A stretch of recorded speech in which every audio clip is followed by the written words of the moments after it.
It's time. It's time, it's time, it's time. Hello, Bon. Hello, Rena. All right. Well, it's time for day 2 of raising money for Trans Lifeline, because that's what we're here to do, because it's an extremely good cause, it's an extremely good organization.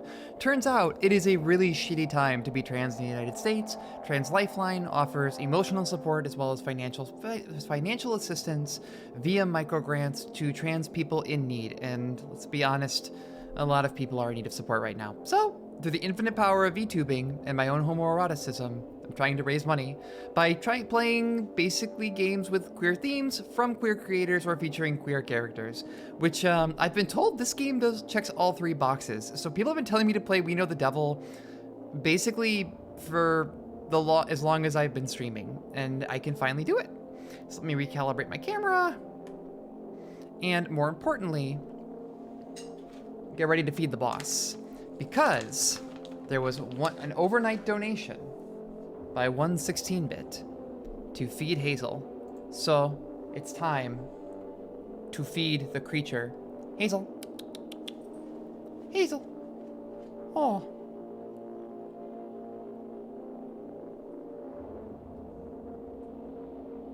Oh, look at the creature. Hazel. No, except pet, please. Ah, look at this dog. Look at this girl. Look at her tolerate. Look at her tolerate me. Oh, how's it going there? Oh, good girl. I'll play you like a drum. Well, Hazel, where you going? Look at her. Look at... Alright, that's enough of Hazel. At least until the next Feed Hazel redeem, which there are still several. And if you type in, let's make sure this actually works, !charity, there we go. There's the link to the Title 5 page to donate. Also, let's make one check here as well. I'm gonna make sure that this actually works. And people say Germans aren't funny. Awesome, I fixed the redeems. So all the redeems should be working, except for the color redeems, because I haven't mapped the art meshes to the new model yet. But I am working on it. So in the meantime, let's get into it. Let's just make sure that I've got everything else on. Let's see, allow transparency. Gonna check one thing here.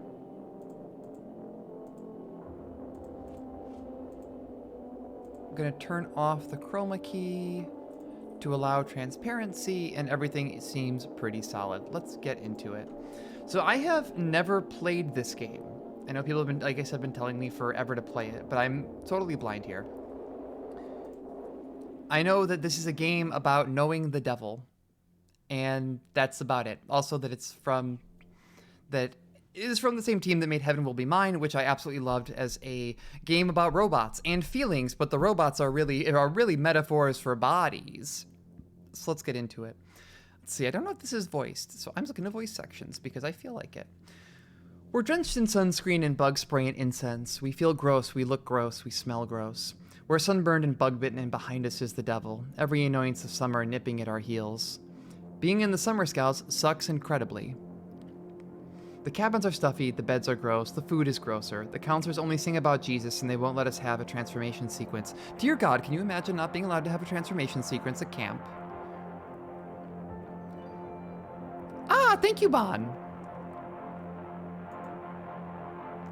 I have also been looking forward to this. I've been excited basically since everyone kept pitching it to me.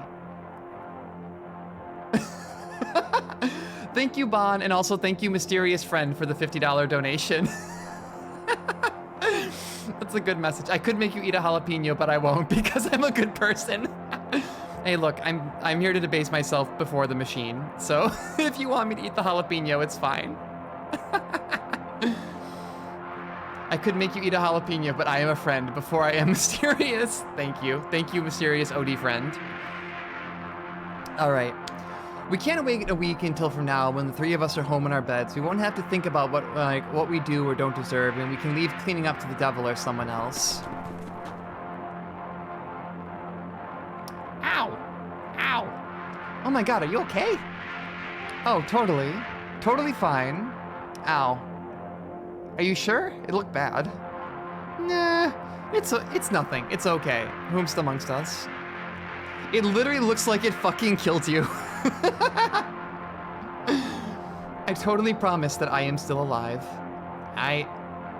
So don't fall asleep with a concussion. If you do, I'm calling 911.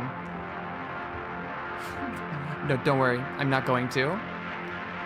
Do, please, and take me with you. All right. Laughing off a head injury isn't all that Jupiter is good at.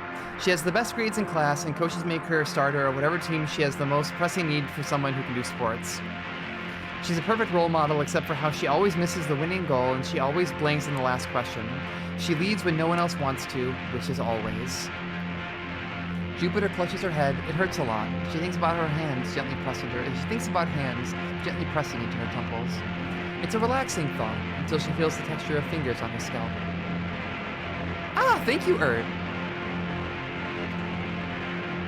Let's see. It seems to be. Is there a redeem? Is there a redeem? I'm not as good of a friend. Thank you for the raid, Matt.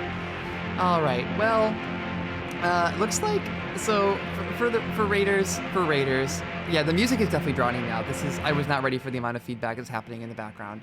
All right, I will drop that a little bit. Well. Thank you, Erd, for not being as good of a friend. So I'm doing charity all week. I'm raising money for Trans Lifeline. If you type in !charity, you will get a link to get all the donation information as well as incentives and all that. For the time being, though, it looks like I picked up perhaps a little bit of an incentive that I have to go eat a jalapeno. I gotta go bite into the big old green pepper, which is the one thing I forgot to bring downstairs with me. So, in the interest of always being scuffed, I might have to go take a walk. But let's see. Donations. Boop. Where's my dashboard? There's my dashboard. I'm very good at charity. You are indeed not as good of a friend. In fact, you are definitely still a very good friend. Yeah, I actually love this. Like, the art, the music, everything is really hitting me and grabbing me from the jump. And it's like, much like Heaven Will Be Mine, this is really getting me in how abrasive it sounds.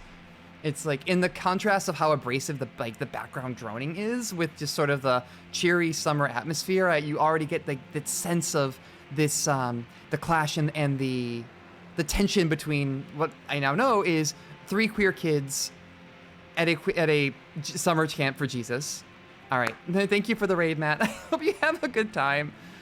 All right, Heaven Will Be Mine is excellent, but I'm gonna be a professional streamer here. I do need to take a break and walk. Thank you, Owen. Oh well, that's the goal. All right, stream over. I'm gonna go put up my. I'll be back in 1 second. I need to go get a hot pepper. So please forgive. Technical difficulties.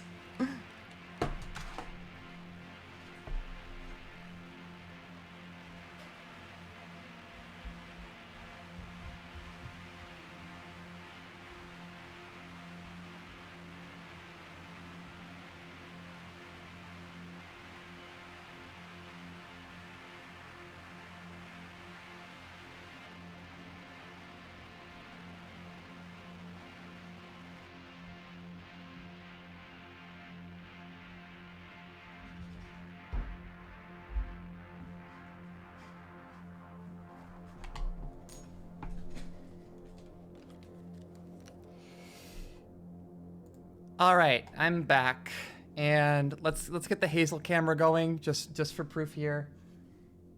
There's Hazel. Here's the jalapeno. I'm a chomp this jalapeno because for $50. It's for a good cause, right? Debase yourself before the machine and all that. So here we go. Oh.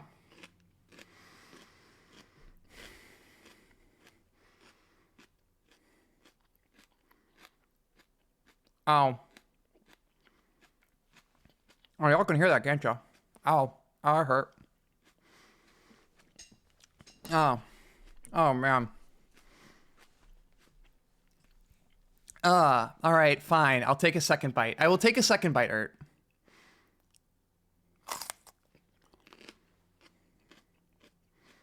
That's like half of it. Oh.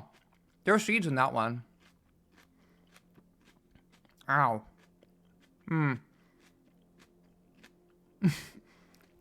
Yeah, for reference on the pepper, here is phone.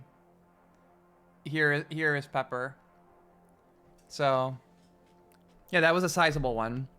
All right, and now that I'm in pain, let's go to. Now that I'm in physical pain, let's go to emotional pain, because that's what they're all here for, right? Thank you all so much. Let's see, there's one more set of donations. Let's make sure. What? Titlefy considers the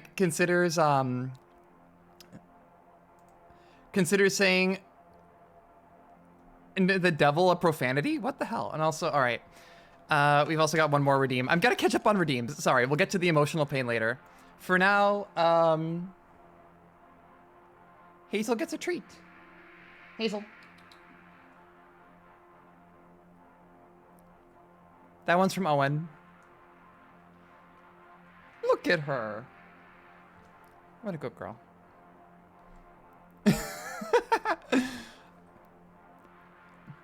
Look at her. You didn't miss much. I had to eat a hot pepper. We raised another about $200 for charity, and the stream is just getting started. All right. Oh, my stomach hurts. This is gonna be great. All right. Back to the emotional pain. Are we late already? I think we left pretty early. We've been walking for a long time, though. I don't think so. Maybe? Maybe not that long. Oh, not too terribly long. I guess it's been kind of a while. We're not late already, are we? Absolutely. It's 6:06. Why? Oh, no. I told you so. This is, yeah, exactly. Idiot jerk face, but there's a heart, so you know it's ironic. How much longer are you in Summer Scouts for? Resting witch face! That's relatable. I also suffer. Another week. Fuck my life. This is the worst. I will pray that everyone dies. Stop giving me false hope. Well, I'm pretty sure we have to be here. It's fine as long as we're not the last one there, right? It is utterly assured that they are already there because they did not have to do any of the complete bullshit that we just did. I'm genuinely sorry for my horrible life. Happy hunting! Oh, wow. Fuck you. Alright, it's a very relatable conversation. Alright. Neptune didn't tell us because she was too busy talking with her friends and doesn't care how much trouble we get into. Or maybe she didn't want us to worry for as long as we didn't have to worry. Neptune is very kind, or possibly super mean and hates us, but that's okay. She's very funny. Neptune looks in no way like she's supposed to be here, but that's why she's here, of course. For a moment, she's about to say something, but it catches in her throat, and she coughs instead. Oh, over there. Where? See? It's that light. I don't see anything. It's right there. I got the peppers catching up to me. It's over there. And there's the bonfire. We're not too late, right? Furiously typing. Oh, no. Oh, this reminds me of summer camp as a kid. This is exactly the vibe. Haha, Group West finally here. Kinda early for you guys, huh? Fuck this guy. I didn't hear y'all swearing, did I? No, sir. No, sir. Nah. Sure you weren't. We promise. Oh, I believe you. I don't know about the rest, though. I'm definitely ready to meet the devil. I'm excited. Venus smiles in the way that makes everyone there want to punch him a little. But that's all it takes for them to forget we were even late. Venus can smile and laugh nervously through anything, and the rest of us are invisible for as long as we can endure the secondhand embarrassment. Sit down, Sit down, everybody. The bonfire captain throws more incense in the air. The sticky, sickly sweet smell is the worst thing about camp. It's a terrible blend. Termite-eaten wood from abandoned churches, dried daylilies from the sides of the country roads, singed wire from burned-out radios, dubious apologies, and ashes of monsters of the week. Gross. Venus sits with his legs crossed, taking up as little space as he can, which is, at most, not very much. Neptune remains mercilessly fashionable, watching the other group like they are the entertainment. Jupiter pulls her legs up and rests her chin on her knees. She's bad at posture, but she's good at being comfortable. She likes the security of holding her whole body. There's a perfect balance of usefulness and liability to the young, for which the summer scouts are the most perfect solution. Everybody having a good time? No one is, or has much enthusiasm to fake it. I said, is everybody having a good time? All right, this guy reminds me, every now and then when my girlfriend and I go camping, we go to like the convenient campgrounds, and so there'll be a lot of church groups around us, and this guy has, they're nailing the energy of cool youth pastor on a camping trip. Down to the acoustic guitar. But the captain can be motivating. I said, is everyone having a good time? And doesn't quit until everyone at least puts effort into faking it. Yay! Yes! Uh-huh. This is bullshit. That's more like it. Still a little quiet in the West. Fuck him. The bonfire captain picks up his guitar. Oh god, it's happening. Neptune doesn't even try to hide her look of pure offense. None of the counselors like to talk as much as he does. My understanding, and it hasn't been revealed yet, is that this is a Jesus camp, basically. This is a camp, like the three main characters have been sent here for basically being gay. The bonfire Primarch, bonfire lit. It's Gwyn, Lord of Cinder. He must feel like he needs to give the sermon since he's in charge, but we know the counselors wish they were somewhere else as much as we do. I don't know about this guy. This guy's got the cross going on there too. You know, I wasn't the most popular when I was a kid. I got into my share of fights, but I had a couple of guys I was best friends with, and we stuck up for each other. Whenever my parents asked if I wanted to bring one of my friends somewhere, I would say I want to bring both of them. I thought I was doing great things, not holding one of my friends over the other, but secretly, I thought one of them was kind of annoying. And he kind of was. He whined and he wouldn't go along with us sometimes. I felt pretty bad about that, so I tried to be an even better friend to make up for it. I thought if I could work even harder, I'd be able to make up for him. But actually, I wasn't helping him at all. You wouldn't have thought it, I wouldn't have thought it, but in the end, he was the one that got in deep, deep trouble. I probably could have stopped it if I'd told him to cut it out and man up instead of basically doing the opposite. Some friendships you can keep up, the rest you gotta leave up to God. Ugh, Jesus, how long will this go on? There's no mercy in this world. So, you think we're going to the cabin tonight? I don't know. Probably not. Good one, Jupiter. But there's no mercy in this world. Neptune is radiating strong, relatable energy at the moment. It's our last week of camp. They haven't sent us there yet. Oh, no. And that loser has it in for us so bad. Maybe we won't have to go. I'm feeling optimistic this time. Why? Yeah, why? Because... No, seriously, why would you ever think that? Hey there, Group West. Feel like meeting the devil tonight? That rules. If someone asked me, do you feel like meeting the devil tonight? I'm sure I'd be going to an avant-garde theater performance. Oh, it's time. Damn it. Oh, no. Told you. Don't worry, guys. I hear hardly anyone ever dies.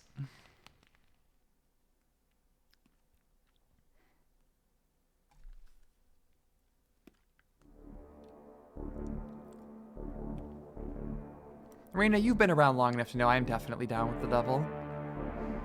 I think he was pretty mad, huh? He was just an upset puppy. He'd have been less mad if we hadn't been texting the whole time he was yelling at us. And the captain will live. My understanding is that they are named after Sailor Moon characters specifically. So, at least that's what Wikipedia told me beforehand. So I thought he was gonna knock it out of your hand for a minute. I wish he would have. You got it? Venus? Venus? Venus? What? Don't zone out. Do you want to die? I'm sorry, I thought I saw something. This diode shattered. Can you pass me a new one? Jupiter climbs up the pole to pass a new crystal to Venus. Neptune keeps watch, but actually, she's mad because fixing the sirens is stupid and menial, and there's no reason they should have to do it. Neptune refuses to participate unless we're cutting corners. Here, Venus. Oh no. What? Oh, look who it is. Is it the camp counselor? Oh shit, it's Group South. Hey. Hey. Hey. Hey. Hey.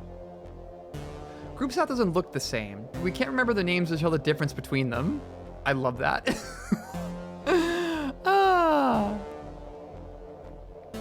This shirt is intense. It's super mean of us. No wonder that they hate our guts. You guys got the lake sirens. We got the forest sirens. You guys got the lake guys. Go. You check your own sirens. You guys got the lake sirens. You should leave. Oh, the bonfire captain told us these ones, guys. Yeah. Why are you lying to our faces? Do we look completely stupid? Yeah. That's what he said. Venus must have heard wrong. That's what he said. He said Venus would screw it up again. That's what he said. Venus sucks and should go home immediately. I love their fashion and I can't stand them at all. Group South does everything perfectly and it's the fucking worst. The best kids in a camp for bad kids are absolutely certain to be the fucking worst.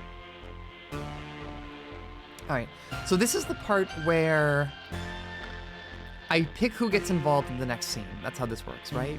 So my options are basically Venus and Jupiter or Venus and Neptune. I'm going to go for Venus and Jupiter. So where are you going? Stay. The bonfire captain said you need to stay. Come on, guys. Why are you all such idiots? Why are you all such idiots? Why do you think we're going to be as stupid as you are and believe the stupid things you're saying? Why are you unable to follow basic instructions or hear things that people say? Group South turns around. Hey, Neptune. Hey, Neptune. Hey, Neptune. You are exactly as ugly as each other. It's scarily accurate. How long did you have to practice to coordinate like that? I'm truly in awe that it's possible for you all to have done this every single day for a month. Like, hey, for real though, the flame pattern long sleeve under the short sleeve button up, that's a fresh look right there. I was so sure one day you were going to like slip up and one of you would be accidentally identifiable, but consider me defeated. As expected of the top group of this year though. I thought I was underestimating them, but I am so deeply ashamed of myself for doubting you even. Neptune dies out by the time we reach the next siren. She'll be okay. Yeah. Maybe we should go check though. No, that's fine. We get to go to the siren and we do the things Jupiter. We do the thing. Jupiter pushes up Venus and he climbs up to get the switch at the top. I'm sorry. It's okay. I'm really sorry. I know. I just really don't like them. Yeah, they're kind of fuckers. They are very popular though. You think so? And I don't like them. Does anybody really like them? No, not really. Not even the captain likes them. They like you though, don't they? Yeah, I guess. Actually, I don't think they do. Sometimes they're a little bit funny, but I don't actually like their humor too much. This sounds weird, but I kind of want to hang out with them, so they'll leave me alone. Maybe that doesn't make sense. No, it kind of does. Ah, jeez, I knew you'd say that. You know how sometimes kids bully each other because they don't know how to say they like someone? You know? I always thought that maybe they also had to hate you a little to do that, though. I see, you get it. But I do wish they'd leave me alone. Or I guess meant more like, that sucks. And I wish we didn't have to, or I could talk to them and they wouldn't hate me. Well, if it makes you feel any better, it's not really working out for me either. It doesn't? Well, it does a little. So South it sounds like they are basically just fuckers. I wonder if we'll get more of them later on. But for now, I'm stealing that fit of the flame sleeve button up, like the flame sleeve long sleeve under the short sleeve button up. It's a fit that I need in my life. Well, please look forward to my next outfit reveal stream. The road there through the wood, like, is through the woods, but not far. We just follow the sirens to where they're covered in vines, and their lights don't work so well anymore. It's fine.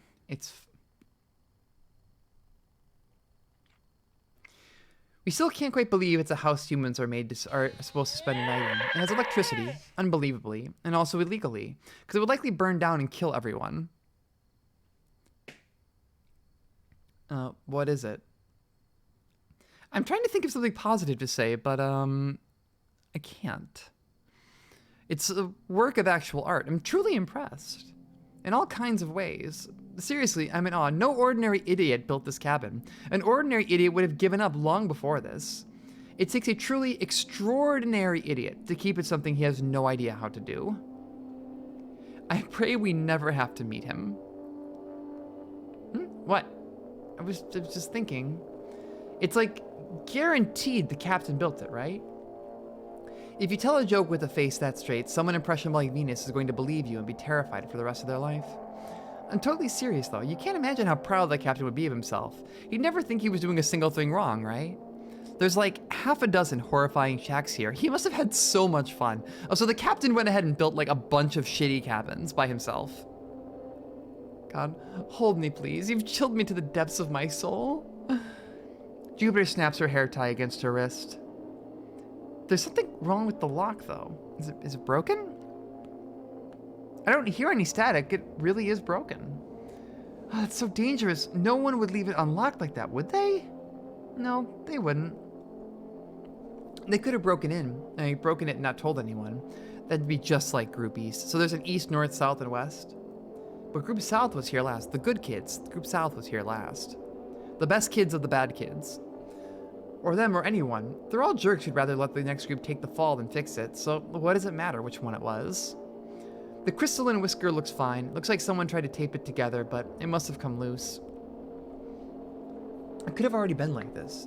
But this kind of charm doesn't break that easy, I don't think. You just need to make sure that the wire is securely touching the galena. Okay, there's some weird stuff going on here with crystals and stuff. Are they doing crystal healing? Are they balancing chakras? Jupiter relaxes slightly. She's more worried about the devil than any of us, but all of us are worried. So I guess maybe the sirens and the crystals and everything are there to ward away the devil. But they're not that worried. Humans are much more likely to kill you than the devil is, statistically. That is true. Statistically, people kill more people than the devil kills people. Actually, the devil kills more people than sharks every year. All right, so let's see. Now I've got Jupiter and Neptune. I guess I'll come. Venus, plug my phone in. Okay, cool. I mean, if you're that insistent, I don't want to look like a jerk by saying no. So, ha ha ha. All right, so Venus is going to stay behind and unpack while the two of them get together. So holler if you need anything. Oh gosh, my stomach actually hurts a little bit from the pepper. That was a spicy one. There was a bunch of seeds in that last chomp. It was good though. This place looks like it was a greenhouse once, but at some point, it was filled with furniture. Like someone tried to live here and gave up. Or died because it was a fucking greenhouse. There's a bed that was probably very nice, but now it's growing poppies, and blue mushrooms are growing out of a lampshade by the nightstand. So we suppose the shack is now a greenhouse again. It was a jalapeno. So it wasn't super spicy. Last time for my big kick, like the big finale, I raised, last time I did charity, we raised about $1,000. So I ended up doing, I ate a habanero during the finale of the week of fundraising. And that was miserable because I had no dairy in the house. So I just had to send my partner out to like 7-Eleven on the corner to get a soda. Oh, that was miserable. Because I tried to drink almond milk and it just made it worse. Neptune searches a beautiful, enormous dresser, nurturing an ivy with white blue-shaped flowers, while Jupiter brushes leaves away to open the doors of a tasteful kitchen cabinet. And there's a new kind of lily in each shelf. This place is honestly the weirdest. Here, come look. Oh, wow. I'm revising my opinion. Maybe the captain is a true genius. Do you think he did this? Well, I hope not, because then I'd have to like him.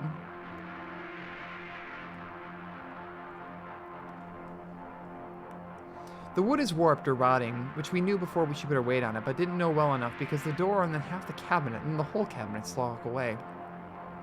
We pull each other out of the way. The collapse of the cabinet sounds like wet wood yawning and screaming for a full minute. Are you okay? Yeah, I'm fine. Okay. I'm sorry. I'm fine. I was just... For a moment, it was the funniest thing in the entire world. I mean, of course, right? I just walk in here and without even trying, instantly cause the biggest possible disaster to happen. It was pretty close too. And now it's just impossible to put back together ever. Maybe I'm a genius at getting things wrong too. It is absolutely gone forever, Jupiter. I know, but I should have... Jupiter, I promise on a stack of Bibles it's not your fault, and I will slap your face if you say it was. I will punch you in the face for every word. Oh, that's a good friend right there. That's the most extreme form of the have confidence redeem. It's like, I will literally punch you in the face if you say anything negative about yourself again. Neptune takes her hands off Jupiter's shoulders. We look around. Jupiter snaps her hairband against her wrist. For a moment, after it feels like we're holding each other, we can feel the hands, like they're right there in the air.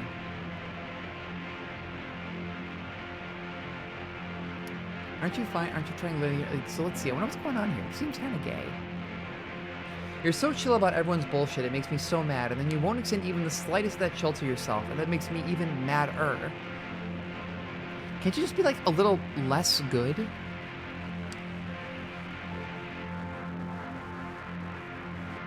So basically, Neptune is trying to be a supportive friend in a difficult situation where basically Jupiter is blaming herself for most of the issues that are happening. We're supposed to sleep in shifts, but no one actually told us how we're supposed to do that. Who can fall asleep in an instant and wake up in an instant on demand? Definitely not us. Jupiter's bad at waking up, and Venus is bad at falling asleep, and Neptune is fantastic at both on no schedule but her own. One way or the other, sleeping sounds like too much work, so we're just not going to do it. If we had one more, we could play euchre. And is there anything fun to play with 3 people? No. It's true, having 3 people for card games is the absolute worst. You can play like Go Fish and like nothing else. Surely there has to be something better we can do with our lives. And I'm very upset at you both. Neptune is wonderful. So what are the things normal kids are supposed to do in this sort of situation? Like truth or dare or something? It's not a bad idea. It's really not a bad idea. Absolutely a great idea, in fact. So let's do it. They could wrestle. They also could play Third Strike. All right, everyone agrees it's a wonderful idea. So Neptune, go first in truth or dare. Ah, but Venus is the oldest. So, how do you play truth or dare? Really? Even I know that one. You alternate truth or dare, and you go around in a circle, and whoever... oh gosh. Oh, Neptune. You do need to save them. Uh-oh.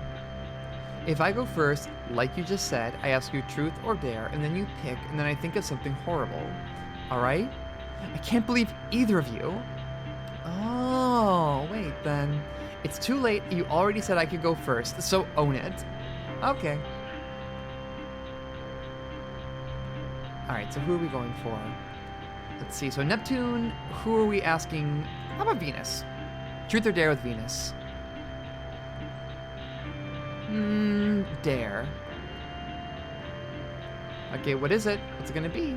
Your entire camp experience is defined by someone making you do something awful, and you want to pick dare? But you're not gonna make me do something awful, right? Venus. This is the most dangerous thing you have ever said and explains everything about why terrible stuff happens to you all the time. Neptune is reading the shit out of everyone. Oh. So do you want to pick something else? Do you want a do-over? Truth is just embarrassing, but with dare you could get hurt. So Jupiter understands. But would you pick truth? Absolutely. I don't want to move or do anything, and there's nothing I can think of that ask me that would be embarrassing. But Venus still wants to pick Dare. I mean, it's kind of like Jupiter said, truth is embarrassing, and dares could get you hurt. Getting hurt is way less scary. Oh, that's a hell of a comment right there. That's definitely true too. Look, like you're telling me that I could get hurt. It's like in this rickety cabin where something's already fallen over. But that's fine. I could get hurt. But it's way easier to just get hurt physically than it is to actually have to be honest about something. Okay, but what if the dare was really embarrassing? I could make you wear a skirt or run around the lake or call Scoops out the worst thing that you could think of. Oh no, I've been dared to wear a skirt.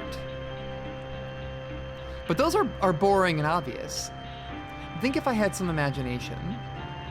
It can get so much worse. Being awful is so trivial, it's beyond easy. Should I pick truth then? Tell me who you have a crush on. What's your worst fear? Who do you hate the most? See? This is so easy. Ah. Oh no, is Neptune allergic to something?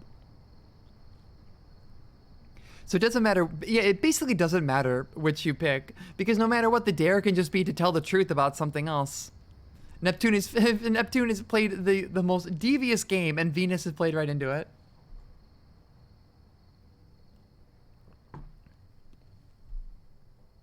Oh shit. Oh fuck, this is intense. I dare you not to say sorry for the rest of the night. Can he? I don't think he can.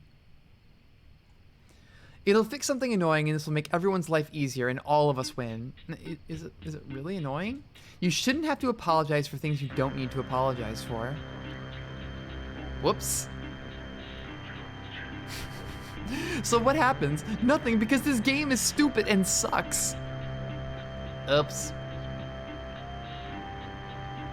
Seriously though, you do need to stop saying sorry. This game is hitting me in a spot, definitely.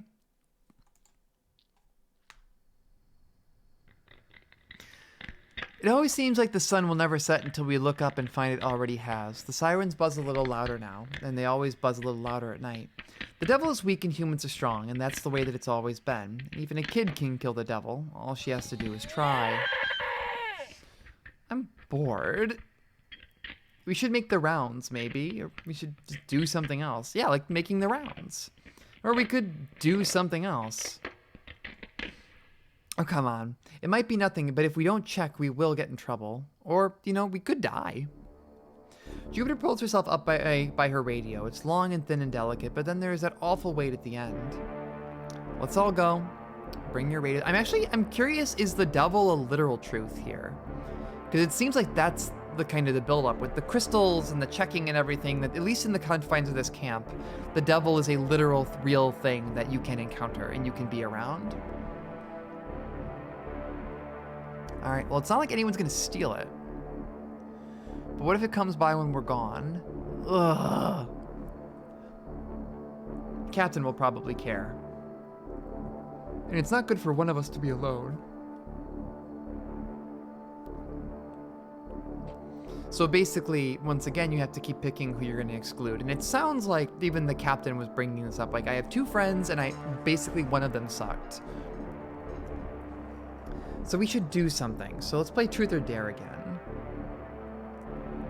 The sirens are louder tonight, and I can definitely hear something. So let's see. No, just forget. I don't want to. Let's not. And tonight's just not going to turn out like any other night where nothing happens, right? So the devil, like, there's ominous signs that the devil might actually emerge here.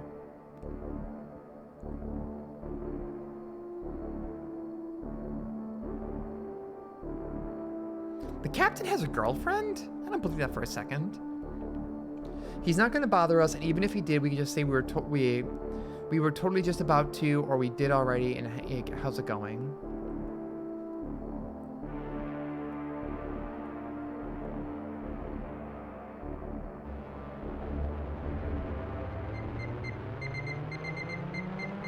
So I guess this is something coming through the radio now? Oh, that's loud. Well, now I know, so it's the sirens are supposed to be like the very loud stuff playing in the background. But God has spoken, so God is literally radioing them while they're in this cabin. 2 have to go, 1 has to stay. Jupiter can stay.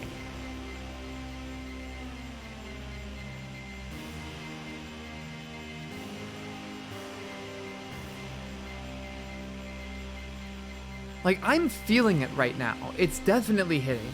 Like, it's loud enough that I've had to turn down my mixer a bit and also had to take my headphones off. But, like, it is so good. And to know that it's, like, what's the word? Is it diegetic? Where it's actually, that sound is actually playing in the, like, for the actual characters as well. That rules.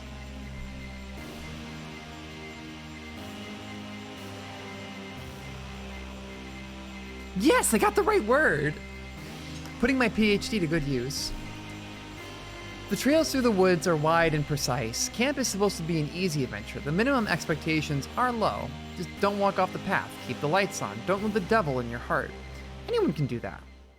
Well, I guess that didn't work. We were so close. We totally could have gotten her to let us all stay. You know, I started trying to convince her we should stay once I realized what you were doing. She likes being alone, though, so I think she'll be okay. So we're basically leaving Jupiter alone in the cabin. It's fine. It was silly to try, but Jupiter's too responsible. And do you think that she hates us? It's not even her fault she's at summer scouts like it is ours.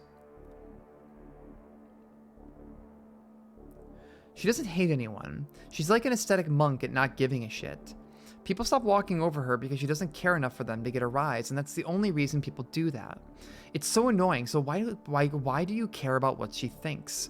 I don't know. I think she's cool, and I don't want to be a bother. Now, of course she's cool. She's just all half smiling. Sorry. No one bugs her about anything ever. Do you know, like, do you not kind of hate that she's so cool? So Neptune is mad petty right now. So Venus is admiring Jupiter's kind of aloof coolness, and Neptune is mad petty about it. Because it's fake. No one is that invincible, and if it hurts, you should say so. People are supposed to get hurt by things. It's fucked up to not. It's not good for you. You too, Venus. You have to have a little bit more self-respect.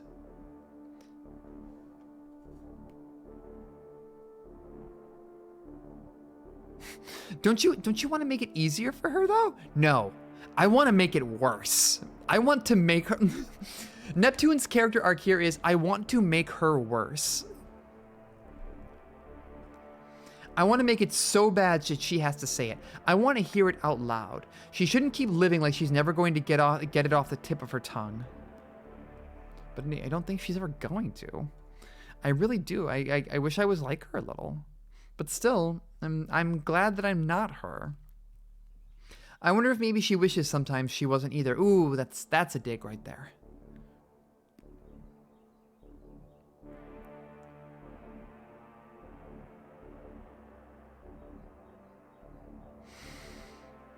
I'm gonna make a wild read here. I'm gonna make the assumption that Venus is some direction of trans.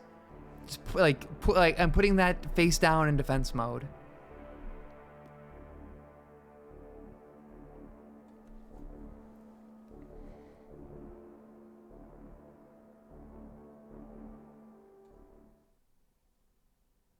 All right, 11 p.m. You can barely hear the sirens anymore. It's fine. Sit still. And you're making me crazy, but still, I'm a little worried.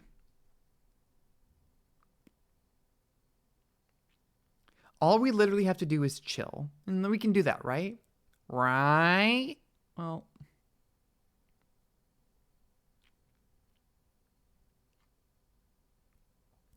yeah, we'll see how the chain resolves. But for now, I'm calling that shot.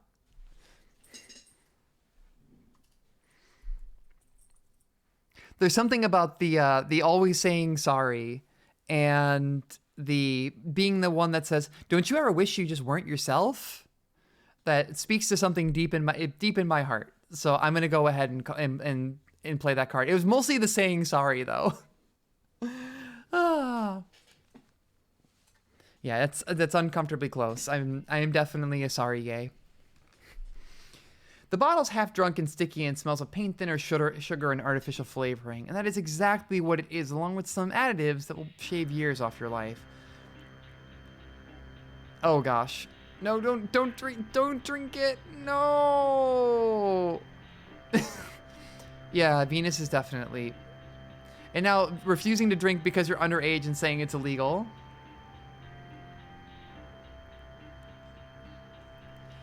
I traded this fine bottle of pernicious rouge for 20 bucks and my 3 ugliest shades of nail polish. Aren't I generous? I haven't ever had alcohol before.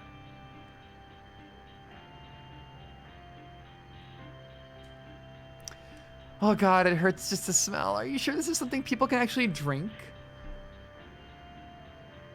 Sorry, it's not an Italian red, my darling princess. I also don't have martini glasses or umbrellas either, but I promise you, adults are lying assholes about alcohol, and all this shit is shamefully awful. Yeah, it's not wrong. What you should be saying is, Neptune, thank you so much for getting us some with the chaser already in it. You perfect darling. You're saving us the embarrassment of throwing up after our first shot, and you ask for nothing in return but for us to shut the fuck up. You're an angel who doesn't deserve any of this. Neptune, thank you so much for to get smart with me. I only have 2 shot glasses, so who's with me? Ah, once again. Let's do Jupiter this time. Jupiter, you're gonna drink, right? I guess. Peer pressure. You're not cool if you don't drink. Oh no, I'm falling for this. Look at me. I'm an after-school special. You're hanging out with the wrong crowd. Who knows what will happen? I love the self-aware Dare commercial. Like, look, I am the wrong crowd. You're hanging out with me. You're in with the wrong crowd. It's me. I'm the wrong crowd. Well, cheers. Oh god, I've definitely had this before, like a too sweet wine or some kind of like really bad alcohol that's like super bitter but somehow also really sweet.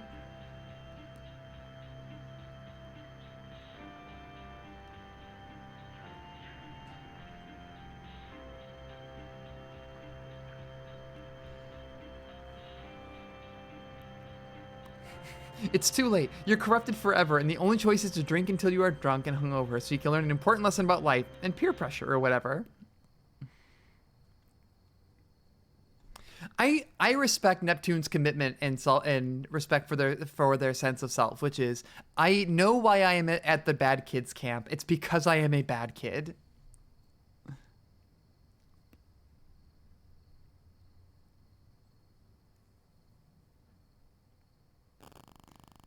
Three shots deep? I'm gonna go read. Fuck you, take the shot.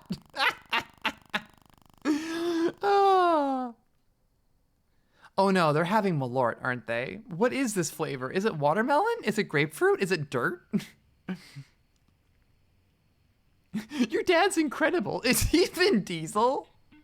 Is he Arnold Schwarzenegger? Is he Ernest Hemingway? Are you the love child of Vin Diesel and Ernest Hemingway? You're not even tipsy yet.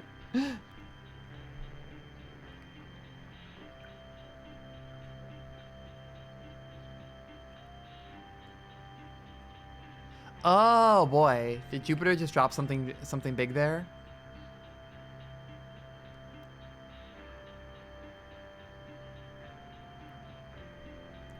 My dad said that humans may have made alcohol, but the devil gave them the idea. And your dad has never been more right about anything.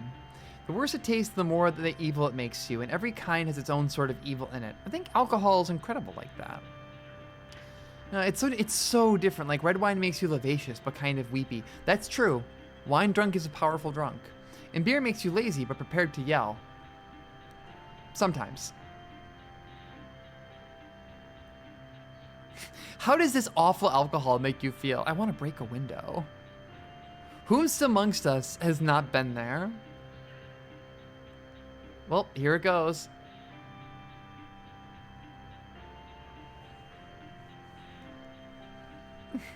Jupiter, no, it's true. I'm sober. This is a tragedy. How will my reputation as untouchable tomboy prude ever recover?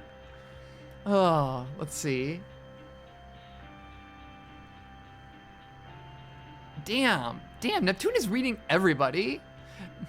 God, don't complain. I got most touchable, and it's not even true. I'm not half as bad as the Sultan Group Southeast.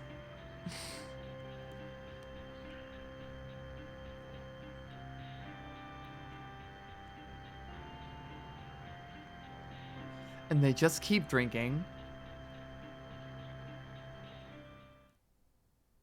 So what's happening? Uh-oh. That's a mood change.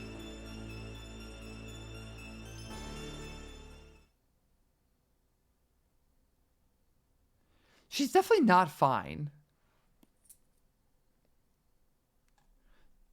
So what is going on? All right, now it's 12 a.m.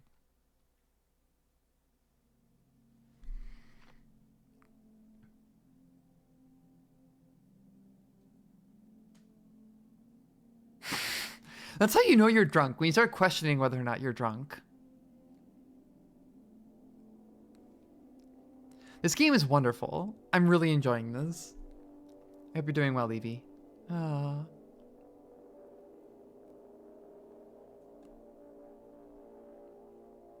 It's time to drink one beer and call 911. Oh.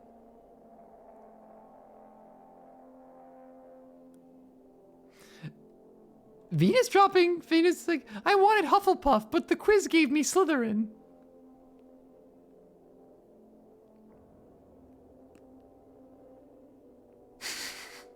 Oh, really? But wait, I see it. You're just like, what's her name? You know, Nymphomania something. The one with the cool hair and intense expression and kind of gay. That is such an intense read on Venus. I wanted Hufflepuff. I ended up with Slytherin. Nymphadora. Oh my god, she hates that she goes by her last name. And how the hell are you still sober enough to be able to pronounce and remember that?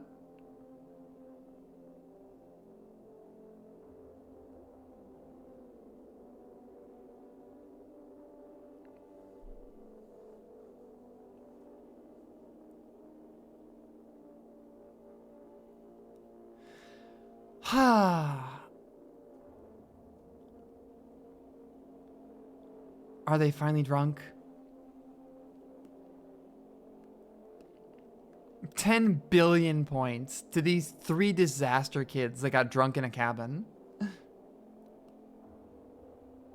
So what's the next game? If this is where Truth or Dare ended, what's next? Oh, 7 minutes in heaven? That is the dumbest idea. Yeah, it's like, don't worry, Jupiter. We'll play 7 minutes in heaven. I'm gonna win. Like, my girl, you literally cannot. That's like part of the game. You don't get to win.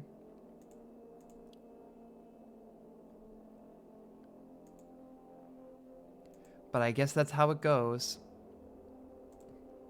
Give me 1 second. I'm gonna... Whoop.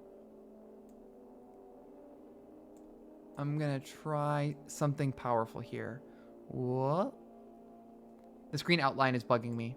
Yeah, that's good enough. Yeah, rip to you all, but I would win. I am so fucking ready for 7 minutes in heaven. Jupiter, I declare it my turn to play 7 minutes in heaven. Okay, so who makes out with who? I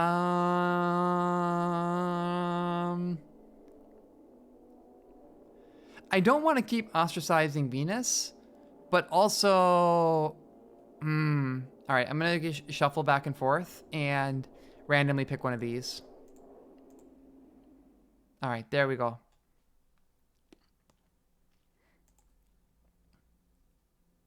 Weddings, arson, art. Ah. Jupiter has that like intense maladaptive perfectionist energy.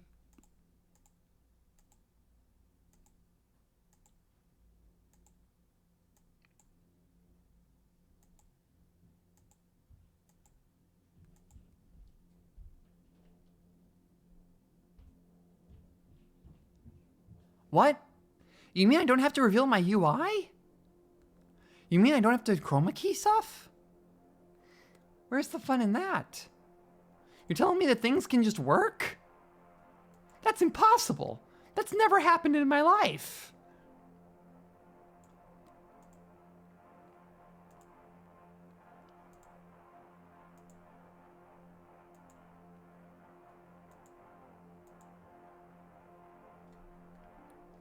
We are wrestling with the demons of 7 Minutes in Heaven. People call any group of kids friends, even if they're just forced to spend time with each other, and actually kind of hate each other, though. Okay, so this is the... Oh, boy. So Jupiter says, Venus, you're my friend, and Venus is like, okay, but are we, like, friends, or are we, like, friends? Because, like, some people say that we're friends, but they secretly hate me.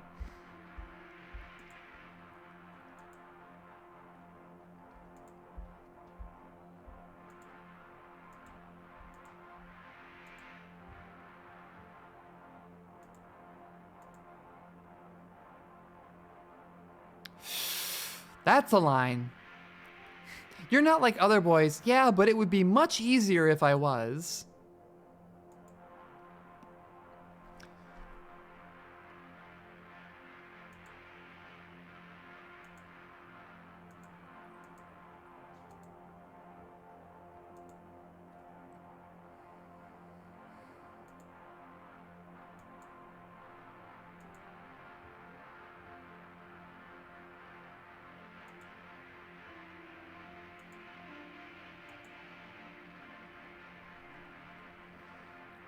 This is a good scene. I like this interaction here. With Venus just being like, yeah, there's just a lot going on here, and Jupiter being like, you know, boys are so much easier and so much more straightforward, and Venus is talking more about the trappings and confines of masculinity. That, like, actually I don't know if that's true, because a lot of times guys seem like they're angry and are being straightforward, but they're really not aware of their own emotions or what they're really trying to express or what they're even mad about in the first place.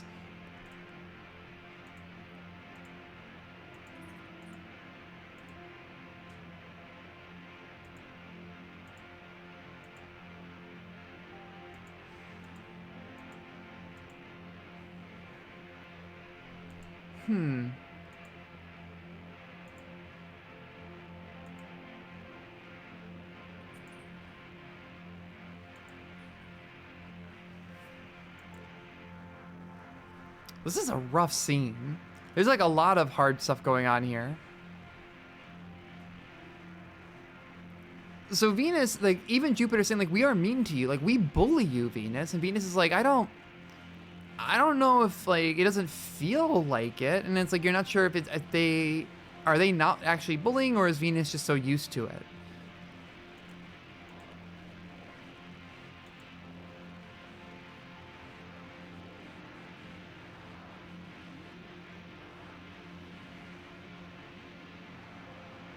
There's a lot of self-depreciation happening here.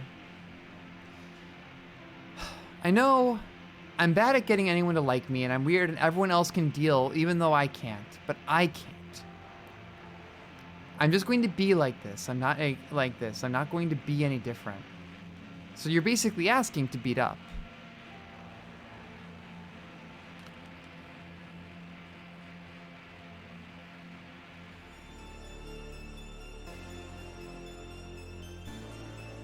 Ah, shit. Jupiter snaps her hairband, and Venus feels something tighten around his neck.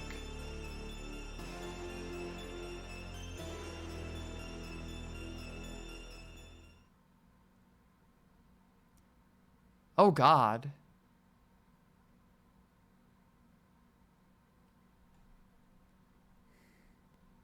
And now it's 1 a.m.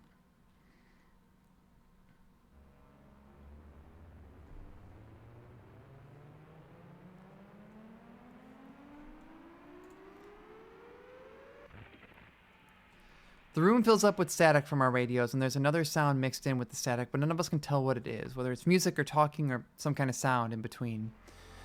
So the house radio, is it the captain? Is it Group South? Is it God? It's not the devil, so why aren't the sirens going off? What's going on? What's wrong with this? But the signal is too weak, so let's see. Venus wraps his radio around the house radio. Neptune plunges hers into the woods. Jupiter lights the coil of incense nestled in the middle of her speaker. It turns red for a moment. And I don't think anyone is signaling. West, Group West. This is Group West. Who's calling me?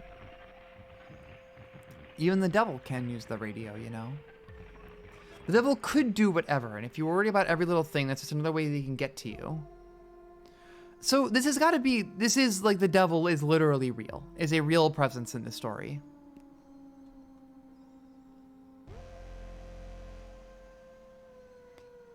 So this is a God, and the God and the devil are real and raging inside me.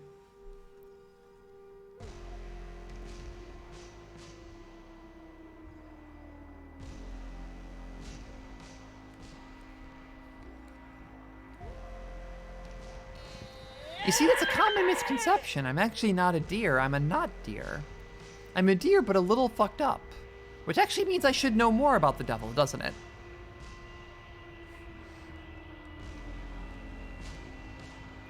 Alright, next scene. Venus and who? Venus and who? Venus and Neptune. Let's go Venus and Neptune.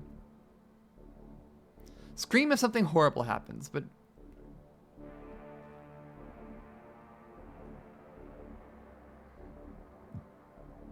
Oh, do you like her? Does Neptune have a crush on Jupiter? Does Venus have a crush on Jupiter? You are deep down kind of a little shit.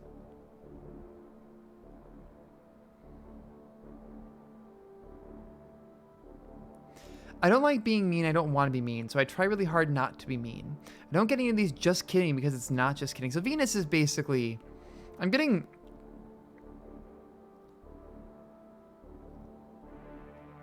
I think we're finding... I think it's... Arc Prime, I think this is actually what the story is. Is like, how do non-mold fitting people fit into this world? But also... each of these characters feels very real, and... I'm connecting with it for different reasons. So like what I'm getting out of Venus really is a lot of feeling out of touch with other people. I mean, Venus basically has said multiple times now that they don't really seem to like connect with other people or really get other people. In particular, you know, Jupiter's saying like, oh no, guys are so straightforward. And Venus is like, I don't know if that's true. And even here, it's like, I don't get any of the just kidding because it's not just kidding. It's just mean. And it's like a lot of the sarcasm and the kind of the bullshit doesn't really register with them.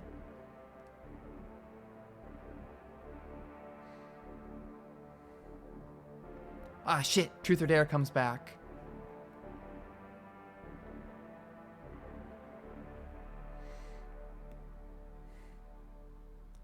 Well, what's it gonna be? What's it gonna be, Venus? Are you gonna answer that? Is she a bad, evil slut, a bitch, and a flirt?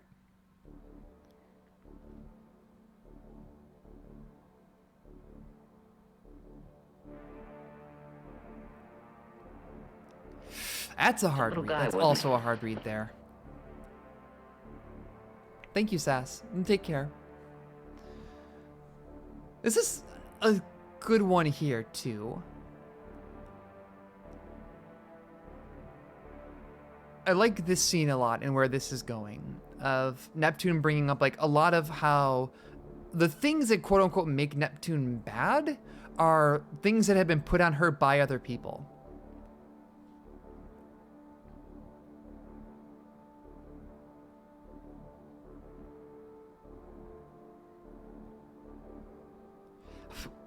Ooh, that's a good one.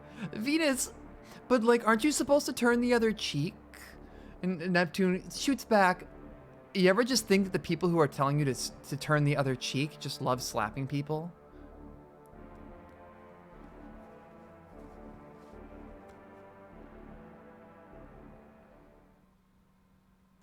And now it's 2 in the morning.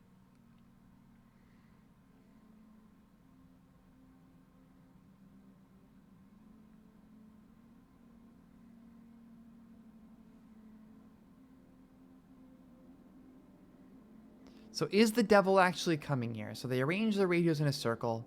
I'm also getting the vibe that the radios are not like literal radios.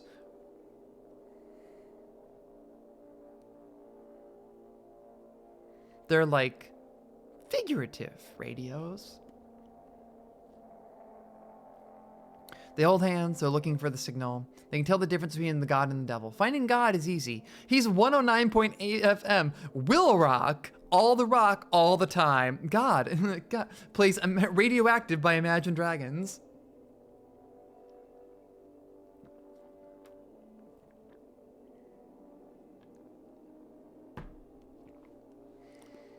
So they're tuning their radios and literally calling God here. And God is just always there and always expects your attention. A hand held against the world to be touched into touch touches a language unto itself, and it too is a language of power. Thus unto Jupiter, which is also the language of gravity. According, God sounds like every boy you are afraid of talking at once. The fist which can give takes two, and gives by taking, and takes by giving, just as a word is honest or dishonest, not by how it is spoken, but by he who speaks it, so is the honesty of touch. Each of you shall choose, it is certain that the devil is coming. It is certain. It is absolutely certain that the devil is already there. The devil is only the shadow of man cast from the light of God. The meaning of this parable is that there is no devil. The weather is scheduled for 100 with humidity tomorrow, and now for the news.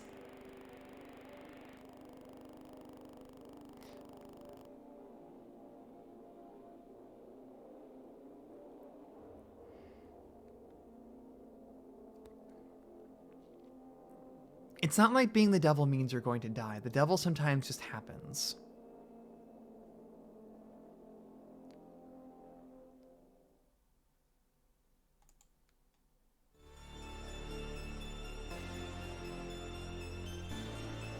We know the devil. Jupiter has a feeling about her like she knows too. The house creaks like someone is squeezing it gently to see how much it can take before it breaks. We look at Jupiter and we worry.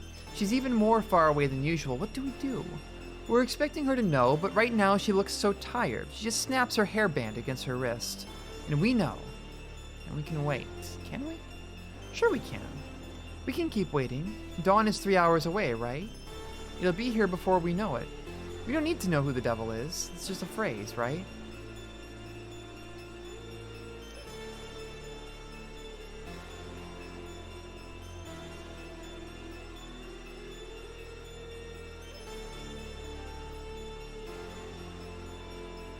Oh no. Is Jupiter the devil?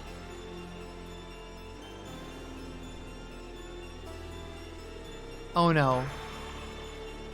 There's a horrible sound and the terrible noise of splinting and tearing wood. It's sick. The house shivers. We can't reach her. We can't speak. Not in the storm of hands.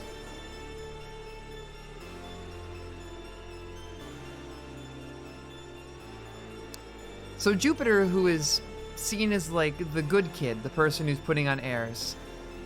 Don't touch me. I wasn't born good. I still tried to be. You know, I actually liked it when the captain talked about how heaven was on merit. As long as you do good things, maybe one day you too can be good. But then they said we don't believe that anymore, and it's only what's in your heart that matters. Just when I thought I got it right, they changed it. I can try hard, but I think God knows my heart really isn't in it. And that was my only shot, right? Mom taught me not to touch others. It's just polite, you know. And Dad taught me not to let others touch me. You gotta protect yourself if you're a girl, you know. But if it's only what I feel inside that matters, what am I supposed to do? I can't stop that kind of touch. So what if I just stop trying not to?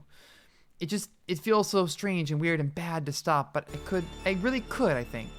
And how nice that would be. The devil comes in heat, not like a chill in the middle of the night. The devil sticks to your skin and seeps in your pores. The devil looks at your throat, inside and out, follows wherever you go. And even the best kid has the devil inside of her. This is why we're at camp. We are learning this lesson. Even the worst kids can get lucky and live while the good kid is doomed just from trying too hard. So we hold each other.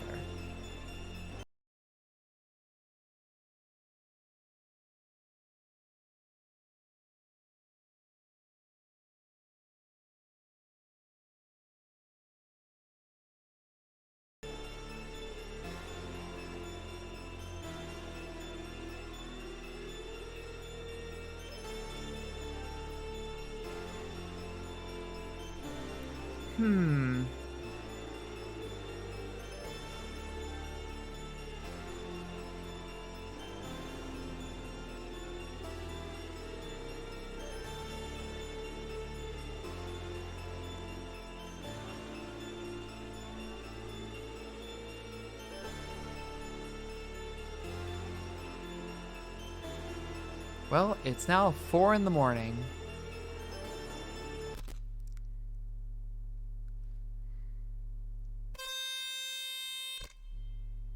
Let's see, is this one of the endings? On Jupiter, there's an ancient storm bigger than Earth that's been blowing since before we were born. There's no way to imagine it. It is a storm that could consume everyone you knew, everywhere they had been, the site of every thought and feelings humans have ever had. Jupiter reaches out to us. She has a hand for every kind of touch. That hand is for hitting, that hand is for petting, that hand is for grabbing, that hand is for holding. We feel the pull of our skin and recoil. They want so many things from us, maybe everything. The devil is lonely. We kicked out the devil and it must miss us. It keeps begging to be let back for us to let it in. And Jupiter did. Every wish of the body belongs to it, and every wish is a hand, expressing that desire, and every hand is a storm that is bigger than the world reaching for us. But it will not. The hands don't touch us, and the storm doesn't break over us. We choose to be distant from her. And the devil only ever gets one moment. For revenge, for love, for please take me back. There is nothing to fear when there's two against the devil. Neptune brings the water, the radio cackles and bubbles and foams at its sharpest edge. Venus brings the light, the radio whines and giggles and coils around itself. Our radios scream and crash against her, and the devil is destroyed. 5 a.m.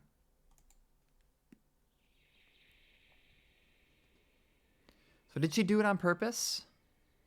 Maybe a little, maybe a lot. At least a little and maybe a lot.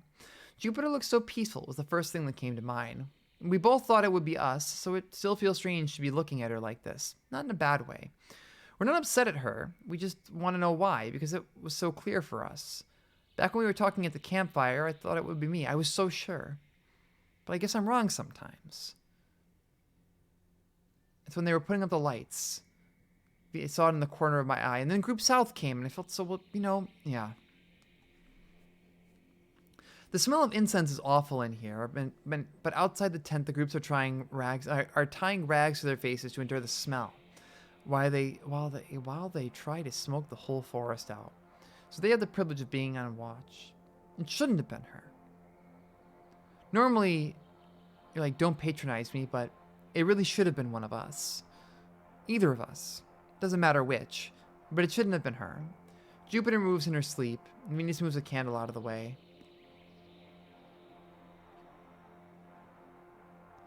So what are we going to do? Fight over which hates ourselves more? What's the point? Neither of us can beat her. And so they hold hands, or as it turns out... Oh wait, we already were. Alright, so I guess that's one ending. So I'm assuming that the route is based on whoever you exclude more ends up being the devil at the end. Yeah, it's based on who you exclude. So unfortunately, because I excluded Jupiter more, I ended up getting the Jupiter ending. Let's see. Let's go through again. And I'm going to fast forward through stuff that I've already read, but try to shoot for some different outcomes.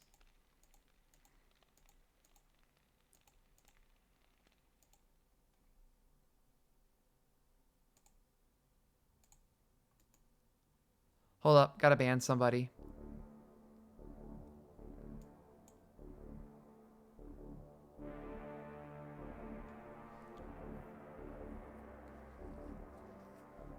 So no matter what, you have to exclude someone. That's rough. So I'm going to go for... Well, basically all I have to do is include Jupiter. And I'll get a different ending.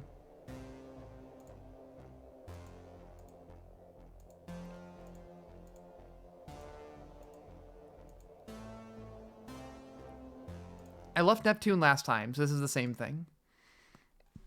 I'm going to gun for the Neptune ending. So time to just exclude Neptune.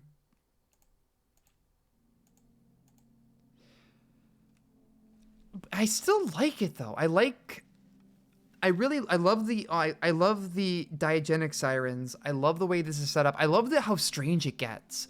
Where you're like, you start off like, oh, they take their radios, and then like you're very clear, and they're talking about sharp edges and stuff. And it's like, yeah, these are not actually radios, at least not in the way that I was thinking about them.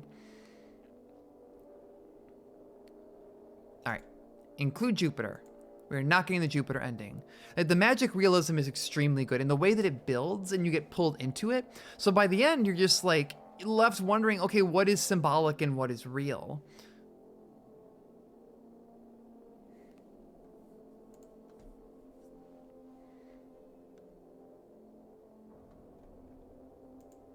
It's really getting into, not to compare too heavily, but Heaven Will Be Mine had a lot of really good magic realism as well.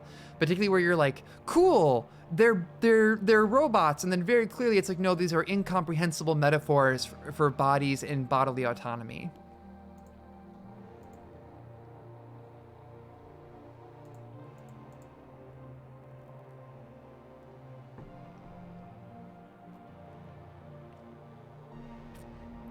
Yep, yeah, I believe it's by the same studio. It's very, very good.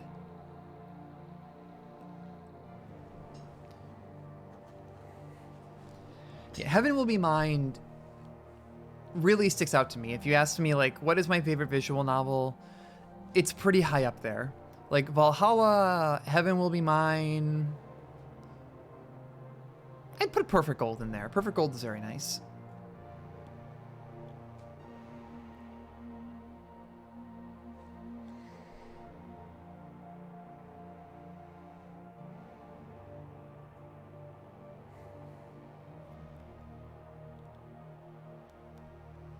Heaven Will Be Mine has the one thing I would put is that it seems far more hopeful. Like, all of the endings always feel very good. It's kind of you've got 3 factions. 3 of them they're metaphors basically for queer people in life. You have the faction that's assimilationist. You have the faction that is sort of parallelist, and you have the faction that's like, fuck it, burn it all down. And so you have the one group that's like, no, we have to go back and integrate back with Earth because space is a metaphor for being gay. And then you have the group that's like, no, we need to build our own society separate from Earth. And then the other is like, fuck it, we just need to like annihilate everything. And so each of the different routes that you go down ends up kind of exploring those ideas, but they tend to have more hopeful conclusions than this, where it feels like no matter what, somebody ends up getting the short end of the stick. I actually thought Heaven Will Be Mine was very beautiful. I don't know if like you can really describe something like that, but it was very funny, but also like, yeah, it was very good. There was a 4th ending to Heaven Will Be Mine? Did I not 100% that game?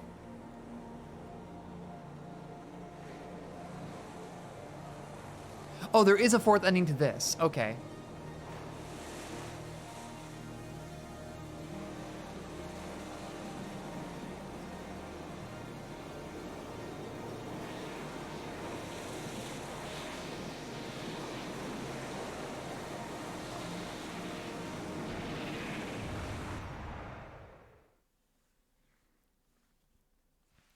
Well, let's get the other 2 endings, and then we can move on to try to getting the secret 4th ending.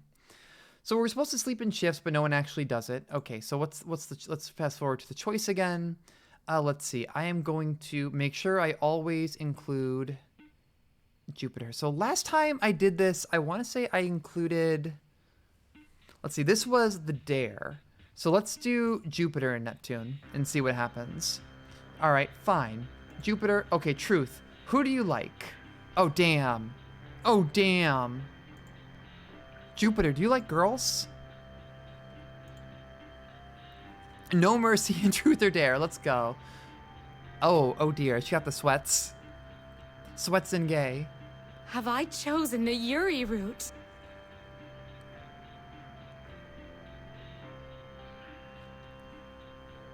Jupiter having the tick of snapping her hair tie against her wrist is also really haunting.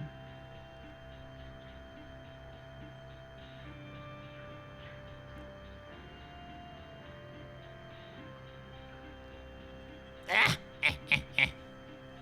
No, I can't, it's like, don't even bother answering. I already know that it's not a dude. And there's Jupiter, like, what's that supposed to mean? No, you just aren't the sort of person that would chase after someone. Like, you wouldn't let them think that they were worth that kind of effort if they didn't deserve it, or let them think that they were better than you if they weren't.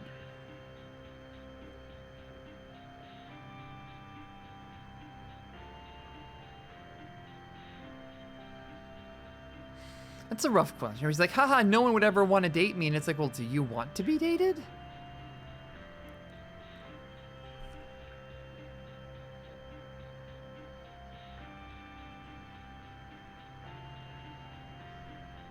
I'd only want to date someone if someone wanted to date me. So the vibe I get from Jupiter is really, she has no opinions, and like her goal is to be likable.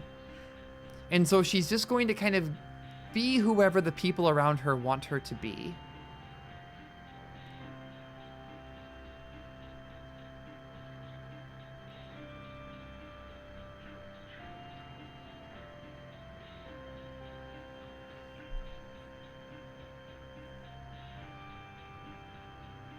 So Jupiter is basically just is a people pleaser. Venus is really in self-denial, but will allow other people to bully him because it's a way of feeling connection with other people.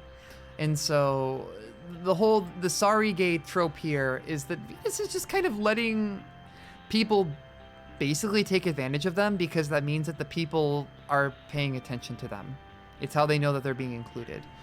Jupiter is a people pleaser, and then Neptune is has internalized the like, well, I'll just be the bad girl if that's what people are putting on me, but it's also is aware that it is unfair that a lot of the things that she is being punished for are not really her fault. She's being made responsible for other people reacting to her.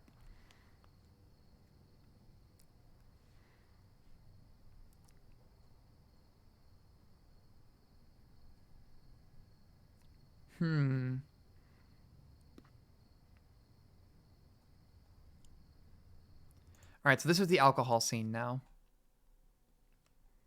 So let's fast forward. 2 have to go, 1 has to stay. Let's exclude Neptune. I am sick of Neptune. God, like, I know it's so loud. Just the heavy synth hits there. It's so good. It really getting the point across about like the tension that's going on here, because this is really a pivotal point. Like, you've made some pretty important decisions by this point.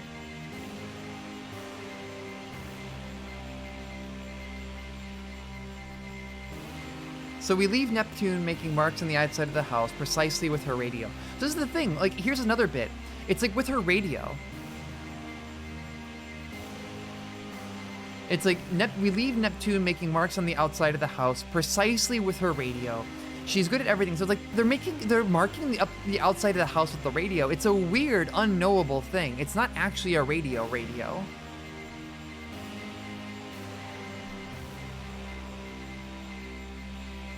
Under the buzz of the insects, the woods are full of low static and sleeping sirens. They hate him, but the devil flocks to them like a moth to a flame.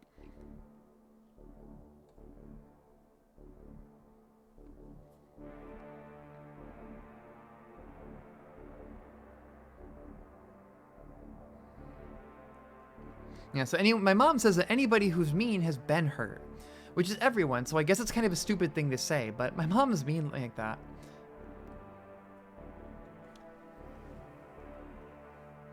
Yeah, so like we're already getting this same bit here where even from like their parents, Jupiter's being told, hey, if people hurt you, it's because they're hurting and you need to show compassion to them. And so Venus's whole thing here is, turn the other cheek. If people take advantage of you, if people hurt you, well, then it's fine. You should just kind of take it. And then you've got Jupiter here who's like, no, you need to make other people, you need to be respectable.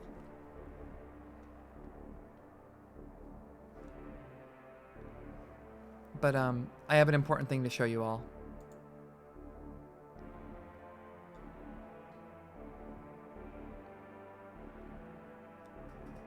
She's sleeping.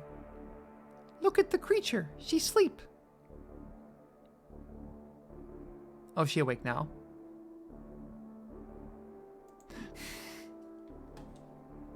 Oh wait, no, she's dreaming. She's having a little dream about running.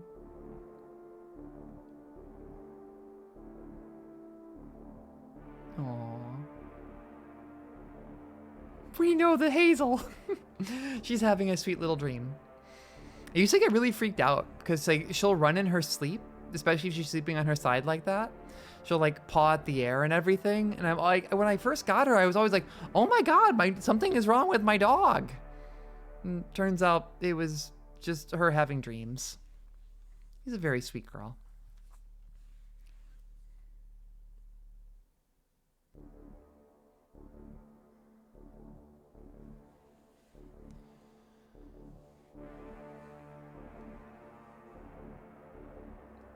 The other thing I like about the dynamic of these three, and as they're kind of saying, is that Neptune is so good at picking up when they're lying. So her dynamic with Jupiter is very good because Jupiter is basically always lying to everyone around her so that they think good things about her.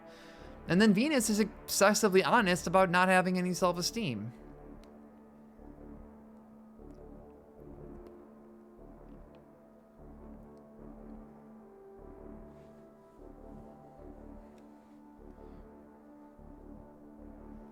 Oh. Unless I'm totally misreading something, but like, it's not even that all three of them are individually good, it's that they blend together very well, and depending on the pairings that you pick, their dynamics bring out different elements of the characters that you wouldn't really see otherwise.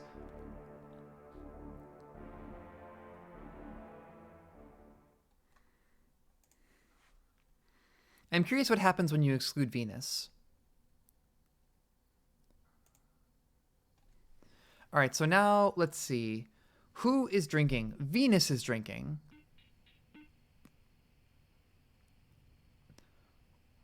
Mostly because I saw this one before.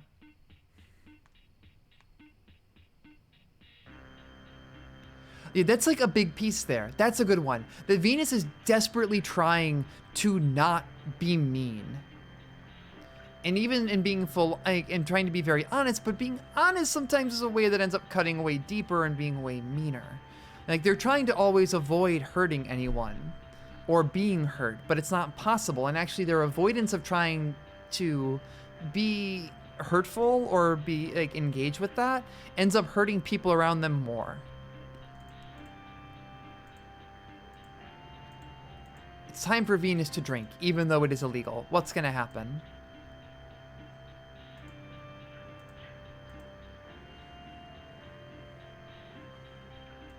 Oh, I'm also, yeah, I'm also, Little Ricky was a lot like Venus.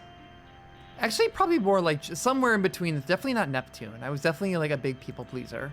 Like Jupiter is actually hitting me pretty deep. Of just like, no, I just have to be like perfect all the time and around everyone, and I can't ever fuck up.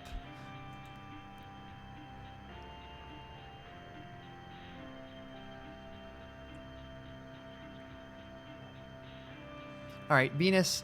Venus looking so stern. I need to drink this awful alcohol.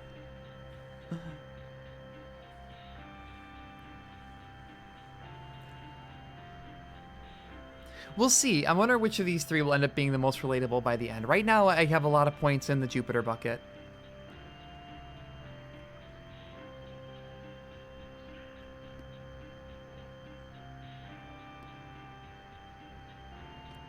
You are literally the drunkest person in the whole universe.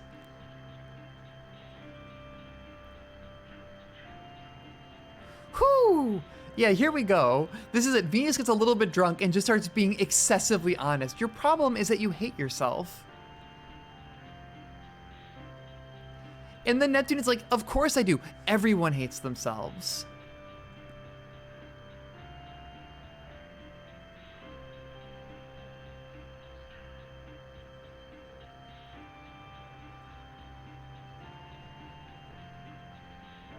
And here's Venus, I'm lying. Oh my God, I'm lying. It feels so bad to lie.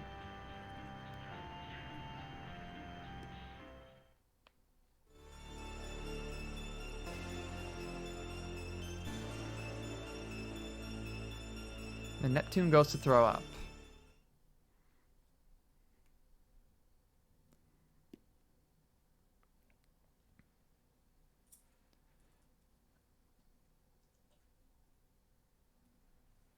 So she's saying it's fine, but what's going on here?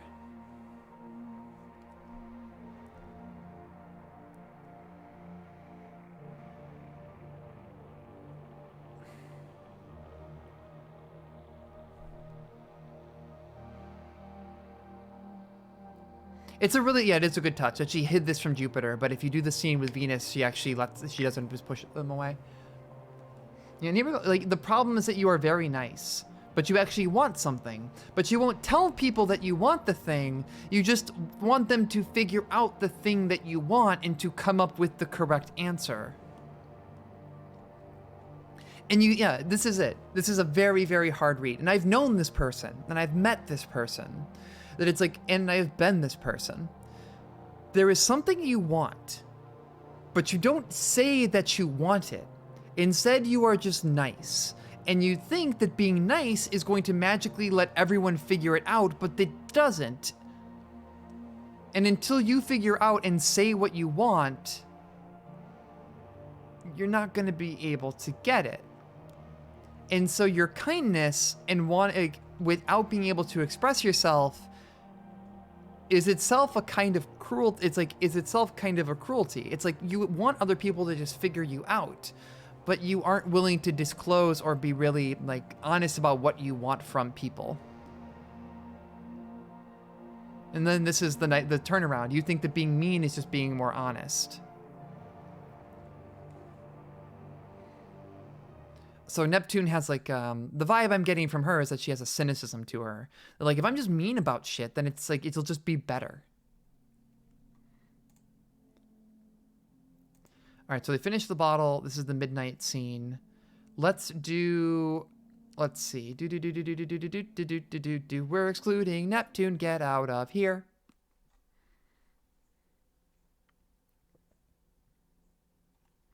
So, already read the scene. I'm really curious when I do this the other way around, what's going to happen.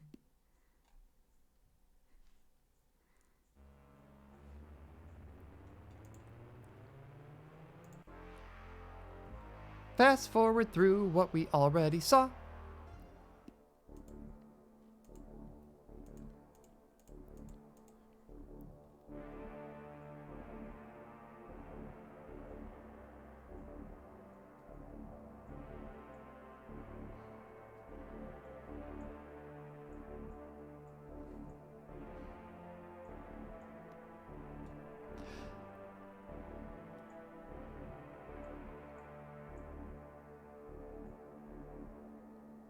I'm gonna read my Bible here. So we have to get the wire to fix the radios.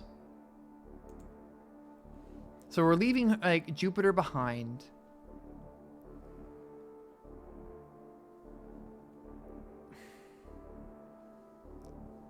Huh.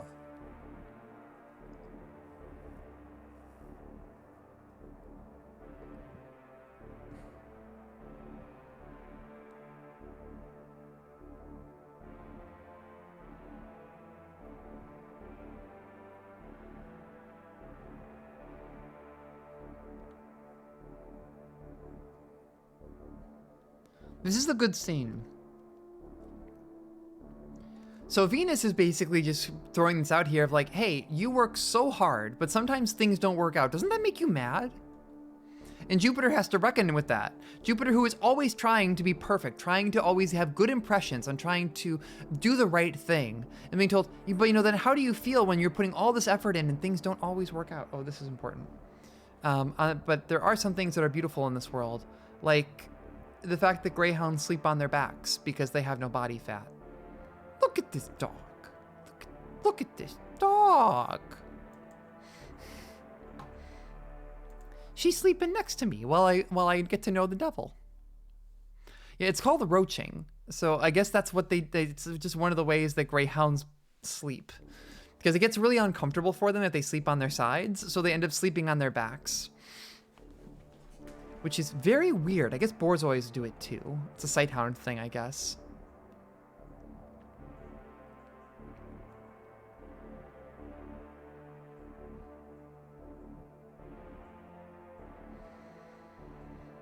I mean, it's true. Some people do too.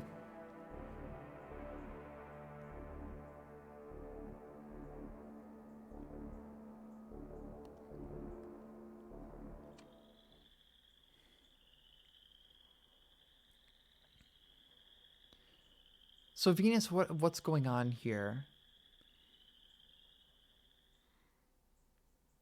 Now we're at 2 a.m. So we're coming up to the end here. So now we're going to tune into God. God tells us that the devil is already here.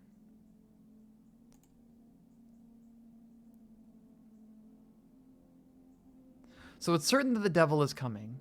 And the certain is that the devil is already there. The devil is only the shadow of man cast from the light of God. The meaning of this parable is that, oh, God is different for every ending. Thanks for the heads up.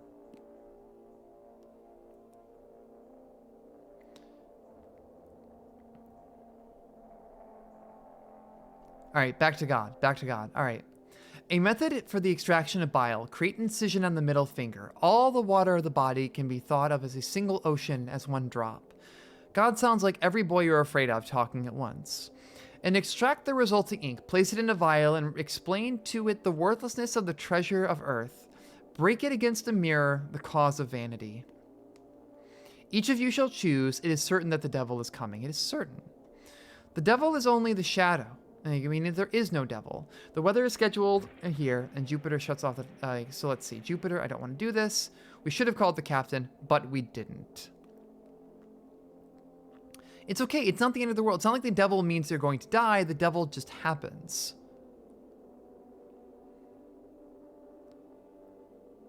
It's definitely not you. Like, even here, like, Venus is jumping in like, nope, it's me. I'm the devil. It's gotta be me. And of course, it's not. It's Neptune. 3 a.m. Here we go. We know the devil. Sometimes it's okay to be quiet. It's nice to know you don't have to talk sometimes. But Neptune can't wait. She's coughing and running down the battery of her phone. She looks worried or maybe just itchy. Neptune, are you okay? No, she's definitely not. So she needs to throw up again.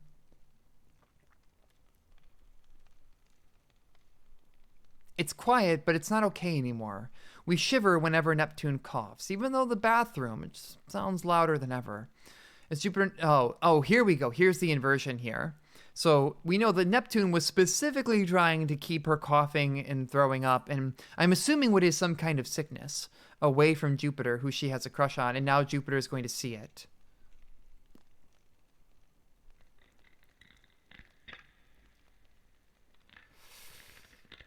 Oh boy. Oh no, I'm fine. I'm fucking fine. No, you have to come out. Oh boy.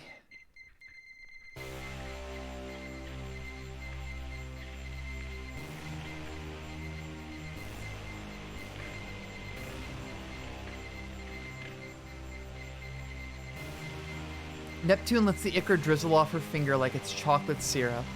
Jupiter screams and pushes her, but Neptune won't even flinch. She ignores her completely. At least you know how to be decent. Jupiter punches her, but she can't even move. Calm your tits, Jupiter. I just need a minute. I promise to be an incredible nightmare for you too, but baby, but just wait a minute.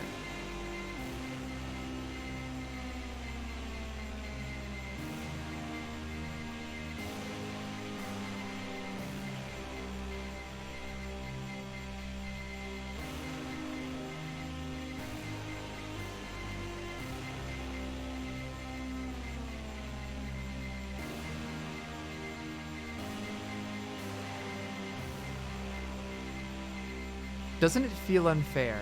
You're already good, so why do you have to try so hard to be good? They want you to prove you're good, but you're already good. So why do they do that? What is that? Why did they think? I wouldn't notice that. That should be obvious to me, that I should be so obviously be you. And it makes me so mad.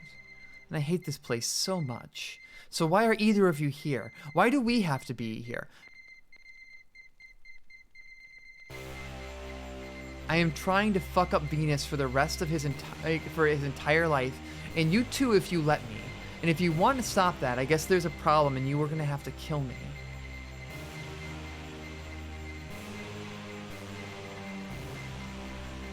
Ooh, this is good. So does he look happy to you? So they're basically fighting over Venus at this point. Does he look happy to you? Well, I guess we have different opinions, and you have to stop me from making him into what he's trying very hard not to be. In Jupiter, I want to do the same to you so badly, so badly.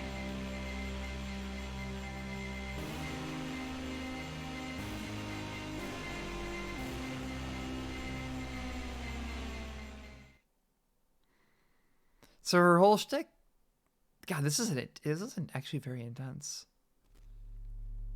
Oh, that's good.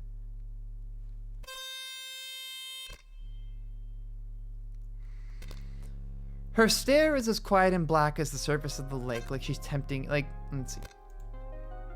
Like she's tempting us to drown. The only chill of summer is in that lake, and even in August it still holds a place we can freeze to death.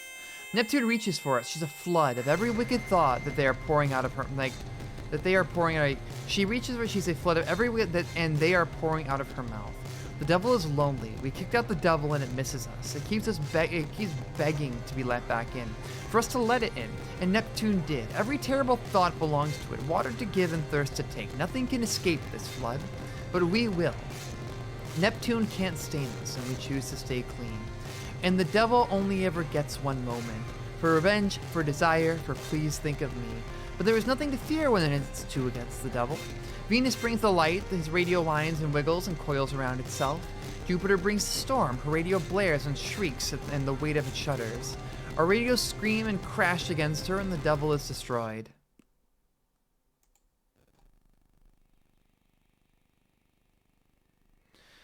We have to drain Neptune and the lake, so we hang feet off the edge of the bridge over what's now a gross, dirty crater, while the rest of the... Let's see, the captain says we don't have to do anything but keep Neptune clean, which is a reward, we guess, but it's probably just to punish everyone else for not seeing it coming. Behind us, Neptune is draining out on an ugly blue tart. We used to have to change it every half hour, but it's running a little clearer now, so we change it. Jupiter puts on rubber gloves and gently picks her up, and Venus bundles it up and throws it in a nasty green dumpster. I feel like it's getting closer, but it feels like it might take forever, too. But they sit by the lake, basically letting Neptune dry out.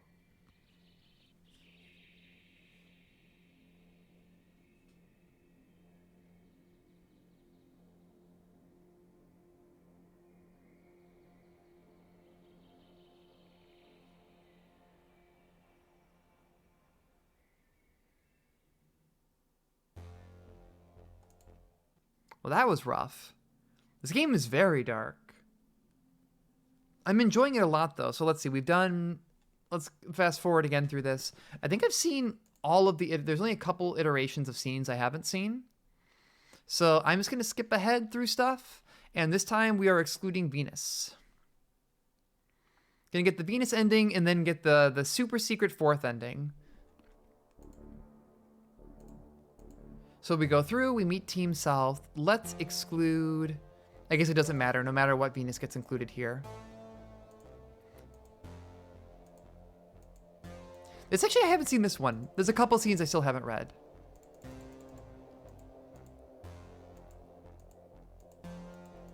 So Jupiter being left behind is one thing I haven't read here.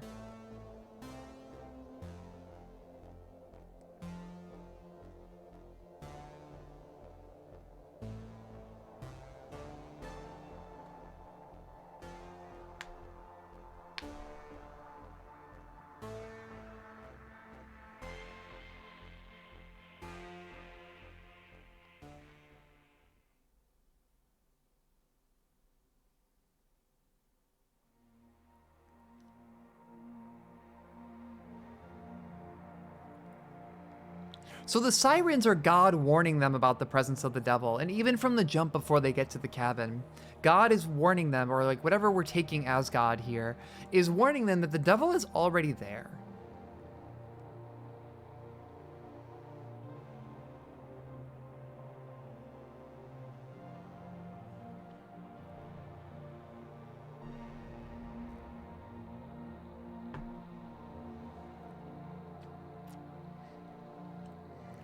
And even like how Venus is responding to Neptune and being like, you just deal with all this stuff so easily. It's so easy for you.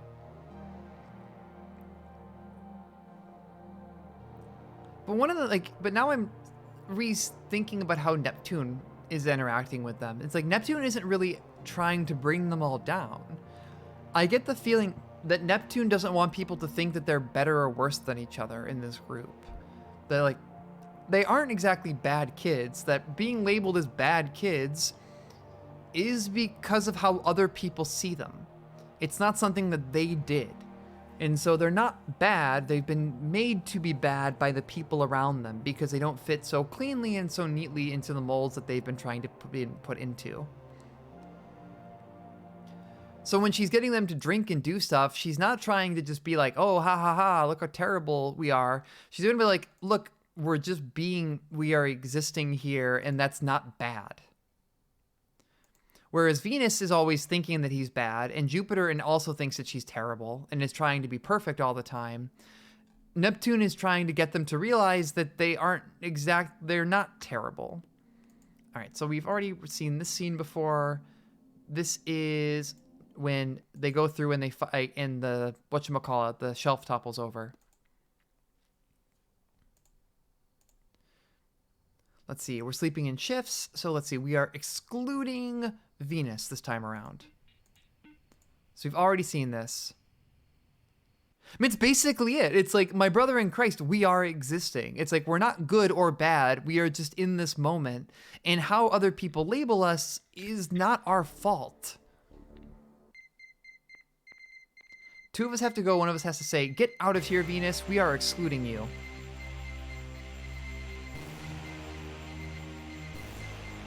I know I said this last time, I fucking love that the sirens, now that I know that like the diagenic sirens are God warning them about the presence of the devil, because this is probably the most important choice. Who you exclude here is very likely to become the devil, and then as soon as you make the choice, the sirens come in super hard.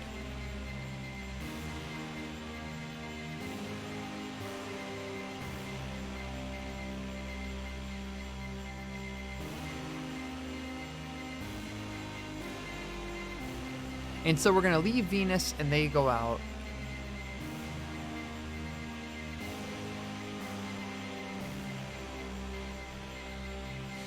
But we sometimes think that they take his side over ours if they ever got the choice. The word probably resents being nothing more than God's gift to us. This game is so good. But Venus is probably fine, but he's also totally going to die. Both of you, because I just made the choice. He's definitely going to die. So both of you sure have the element of surprise when it comes to telling jokes. All right, let's see.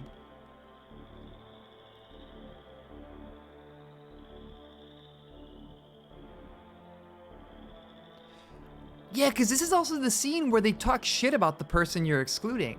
So here we're getting the hard reads, and this is like the same thing. It's that Venus, in his effort to not be an asshole, is an asshole. Because he's so excessively honest, thinking that being honest is a way of is the opposite of being cruel. But sometimes being overly honest is kind of shitty, and lying isn't necessarily a bad thing sometimes. Ah, thank you, Rep. It's absolutely the asshole fallacy. You know, it's like they don't die, they're changed in some way, right?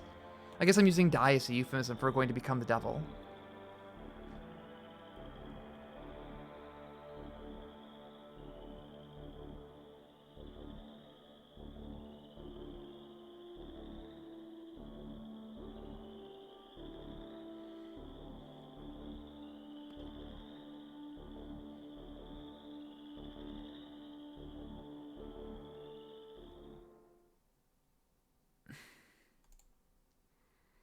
All right, so now it's 11. 11 is 11 drinking?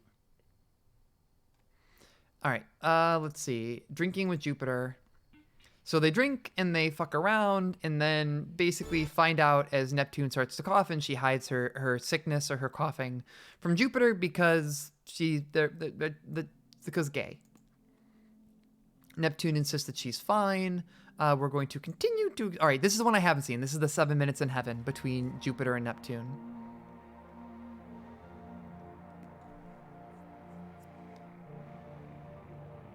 How dare you confuse me with the broom? Let's see.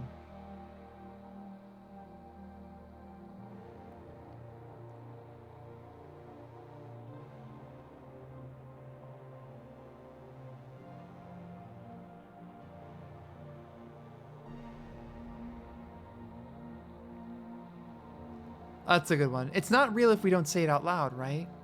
That's right. No one can prove it. No one except us. And it's your word against mine. A double lock, so it never happened unless we both say it did. And neither of us is going to be that stupid, right? Of course, we both know better.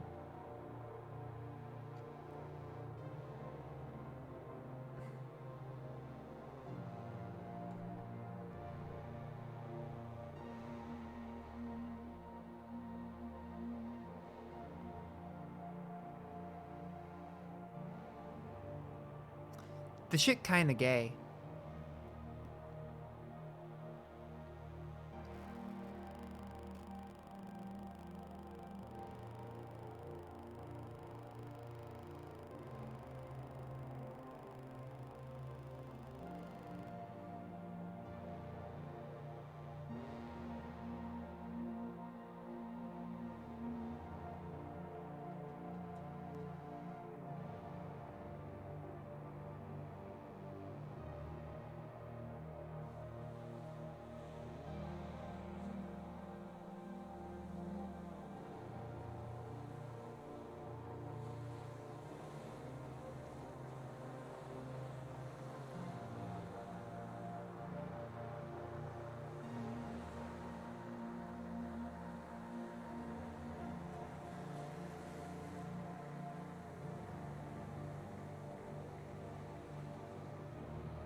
So basically, some gay stuff happened in the closet between them, and they're both like, nope, not like, look, it ain't happening. Like, we don't have to acknowledge this unless we acknowledge this. Let's see, so then now I have to include Venus here. All right, so they go off to fix the thing, excluding her. All right.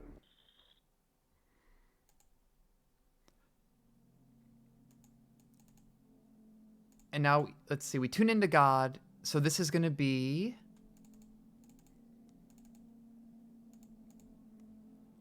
Shining is Lucifer, the morning star in the dawn, and symbolizing the arrogance of desiring a beauty that is not God's. Venus 5:23. That which appears to be within grasp, and yet is ever. God sounds like every boy you are afraid of talking at once. Of the vanity to be seen and to see, the human eye sees clearly by the light of God, but the devil by his own light, and thus sees only his own truth, the meaning of the parable. Each of you shall choose. It is certain that the devil is coming. It is certain. It is absolutely certain that the devil is already there. The devil is only the shadow of man cast from the light of God. The meaning of this parable is that there is no devil. The weather is scheduled to be 100 with humidity tomorrow. And now for the news. So this is the Venus ending now.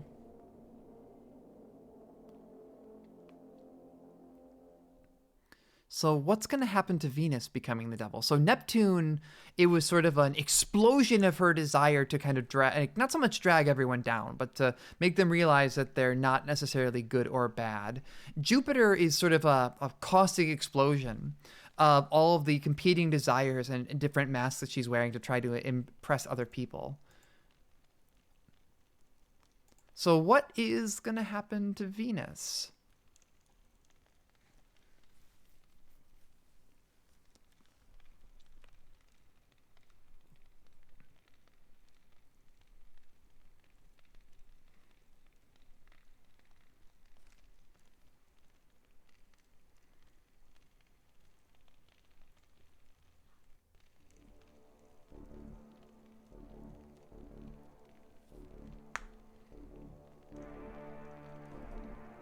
So there's a light going off in the woods there.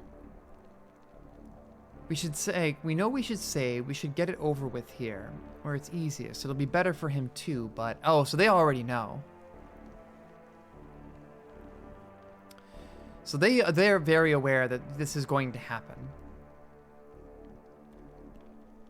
There's a light inside now, but it doesn't do anything. It just wanders. It passes over Neptune and she shivers.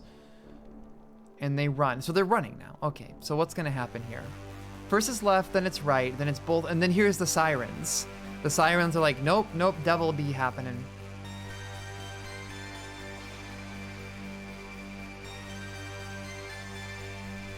It's interesting that they're running. They're trying to protect Venus, aren't they?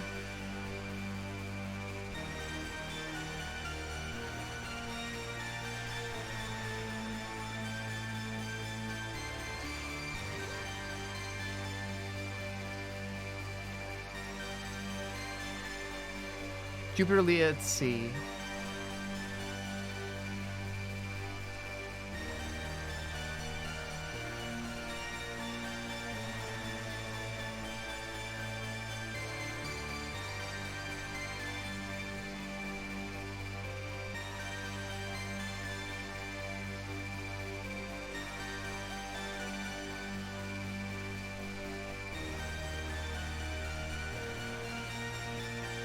This is a very good sprite.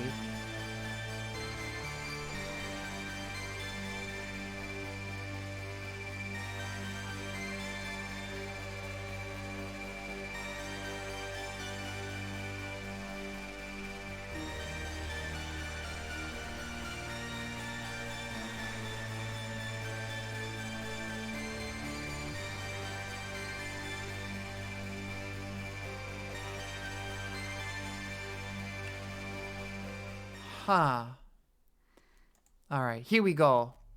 The devil do be happening. A summer that never ends is hell. Nothing could be worse than being hot and sticky and surrounded by people who vaguely hate you forever. A wet, timeless nightmare of cloudy light. Venus reaches out to us. She has eyes to fly with and wings to see, as terrible as an angel. Be afraid. That wing to see the truth and that eye to lay it bare. Yeah, I noticed. Called it!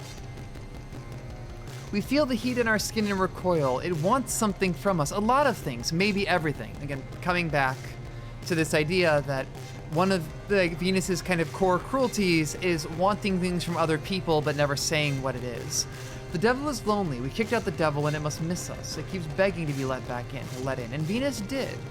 Every wish of the eyes belongs to it. Nothing can escape this light, but we do. We can't feel the beat of the wings or the light of the eyes. We can't be seen. We choose to cover our faces, and the devil only gets one moment. For revenge, for love, for please see me. But there is nothing to fear when there is two against the devil. Neptune brings the water, and her radio cackles and bubbles and foams at its sharpest edge. Jupiter brings the storm. Her radio blares and shrieks at the weight of its shutters. I like how the way they describe their radios are also nods to the Sailor Moon characters they're all named after. Our radio screams and crashes against her and the devil is destroyed. And now it's 5 a.m. We're on the second highest branch so we can see everyone, but no one can see us. Everyone else is climbing around the sirens, checking if we can get them any louder in the daylight. Good job, kiddo. Phoenix hangs from the highest branch she can. Like, steam peels off him. Nothing we can do about that but let it blow in the wind. A little bit of the devil always gets away. Neptune crushes a leaf in her fingers. Jupiter holds her other hand like we need to. How much longer do we have? Well, until it's all gone. All day? If we're lucky. Good. Neptune checks her phone, but it's out of batteries. I'm so tired. Me too. Don't be tired. If I fall asleep, who's going to stop me from falling? I don't know. I guess we're both going to die. That was not lost on me, Evie. It does kind of suck to go back to he, him pronouns. It's very, very sad. So what I'm reading here is like in this moment where Venus becomes the devil, it switches to using she and her pronouns. For them, I guess I'll just use them. And if their devil manifestation is a desire to be seen, and the shift in pronouns is that, well, it sounds like Venus is, as obvious as it was as the sorry gay, that Venus is trans, and then it's shifting back here to using he, him pronouns like, oh, Venus goes back in the closet.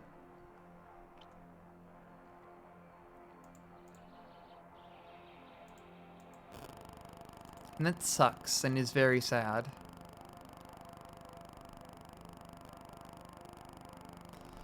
So what ends, yeah, this is kind of it. The gays end up policing themselves.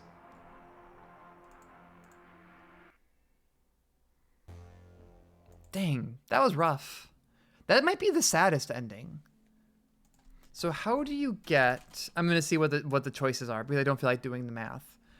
We know the devil, true ending. How do you get to the true ending of we know the devil?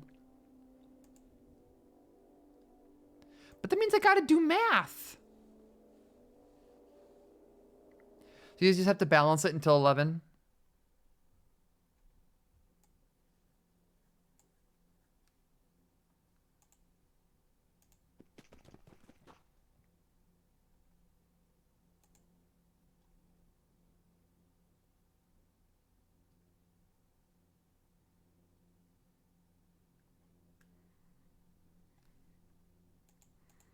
I just have to balance it till 11, so it's just the 3 choices.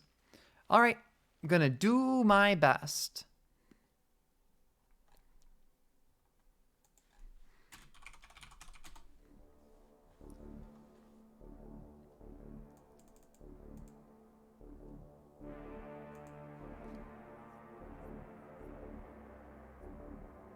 So no pairing is gonna be picked more than another. Let's do it.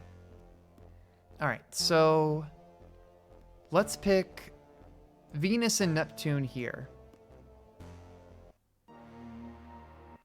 So I've already seen this one.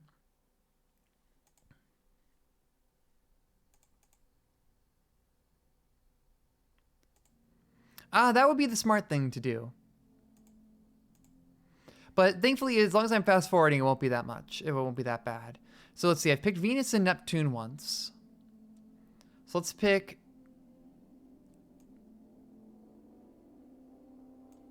Let's see. I know that the next one is going to be... Now we're going to pick Venus and Jupiter.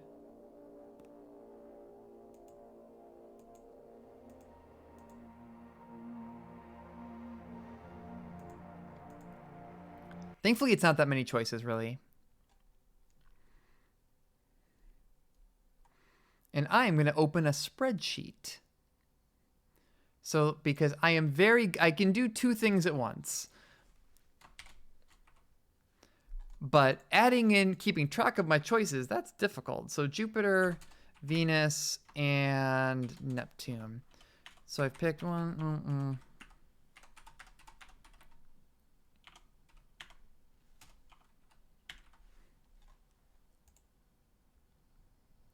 All right, so let's see. Now I'm going to pick, so that was Jupiter. That was Jupiter and Neptune already there.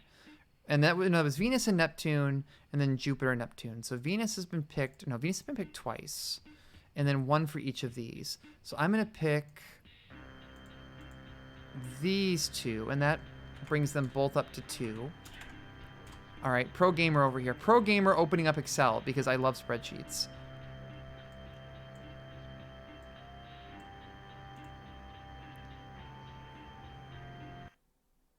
So 10 p.m. Okay. All right, we gotta keep everything balanced. Ah! The secret opening. Aha! Well, that's new. Being able to pick all 3 of them so no one gets excluded. Yo, hella devil happening right now.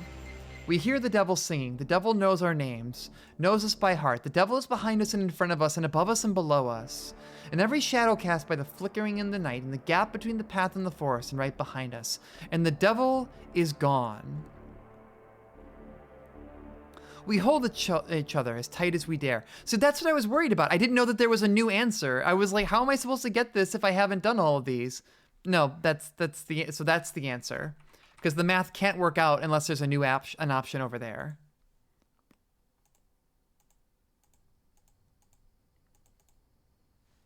Well, now I know. So let's do...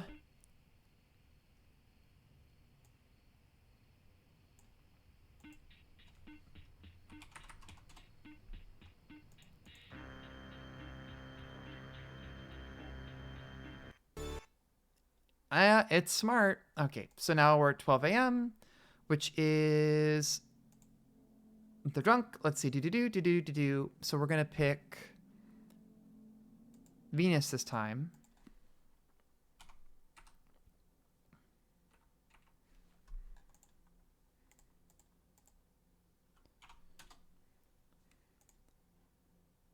All right, so I have one more that I need to pick.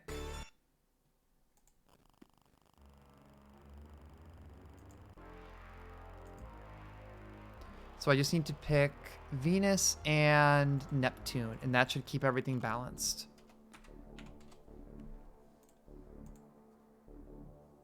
So they go through, and now we're at 2 a.m.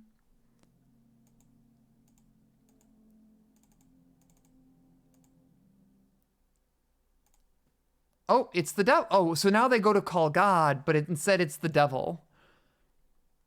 So we try calling the captain again. Yeah, we should. I'm going to read through this. Just stop. I didn't actually care. Calling is going to make everything worse, and it always does. If there was any chance the devil wouldn't come, God would ruin it. But who would care? Once the devil, of course the devil is coming tonight, so just do it. They arrange the radios in a circle, and we all hold it to a length of copper wire. We feel like we're part of a Christmas display, and we pray. But we don't really need to pray to it. So they go ahead, they tune in. The devil is never on the same frequency as God, but you can hear it sometimes when you're tuning your radio. Oh, hi there. The devil sounds like smoke and honey. We cannot move. It's too beautiful. Oh, darling, I miss you. I've always missed you. I can still remember what your faces were like. I have missed them since before you were born. Please come back. I know I can't offer much. The bodies I can give you are weak. The stories I tell are impossible. My world is even more precarious than this one, but please come back. It hurts me to see you like this. So unhappy in those bodies of yours, stricken by those stories, forced to live in so much pain. I can't even come save you, but I can promise one thing. There is room for 3 in my world. And only 2 in his. So this is the true ending, is they all become the devil. Ah, she was nice.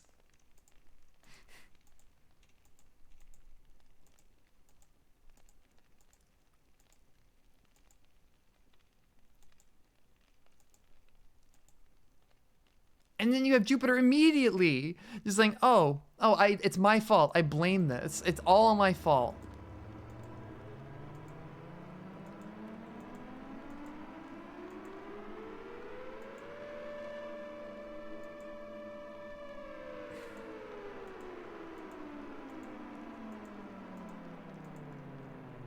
Neptune yanks the antenna off the house radio. If God hates the devil so much, he should kill it himself, but instead just a bunch of assholes and kids like us are going to come. Now, so this is going to be a moment where the devil can win. Neptune kicks the speaker, and they're all fucking jerks. What do they know? The devil rules! What else are we supposed to do? If the devil is like, you are all so cool, what else are we supposed to do? Let's go hang out with him. So let go. But... or does Jupiter want to? So where is the devil if he's supposed to be here? It's all of them.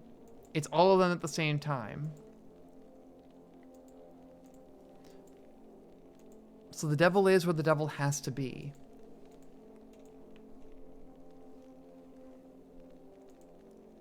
Let go of me, hail Satan is a hell of a line.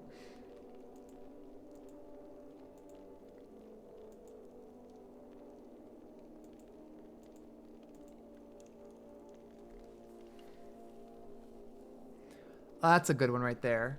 So here's Neptune once again. You're being good for people that fucking hate you, and you're good even if you say you're not good, because what else kind of person would hate themselves but someone who was really good? That's it. That's the core of Neptune's character there, is that the reason that you hate yourself is because you are aware of your ability to fail. It's like when people say that if you were really that bad of a person, you wouldn't be nervous about or anxious about being a bad person. The fact that you are worried that you might be the devil, like that you might be bad, that you might be a bad person, probably means that you are not a bad person. And that's what Neptune wants them to accept. The fact that you are so pressed about trying to be inoffensive, trying to meet people's expectations, means that you care about other people. Because you care about how they feel. and you care about their feelings. And if you care about their feelings, then you can't be that bad of a person. So why not martyr yourself for us this time, for you? Why not take care of yourself instead of other people? And then, so we're also shifting back to she, her pronouns for Venus. I'm the devil. Her arm lies on the floor. It's a pale, bloodless thing. Something, I think, someone else's body now. It's not hers. The devil rules.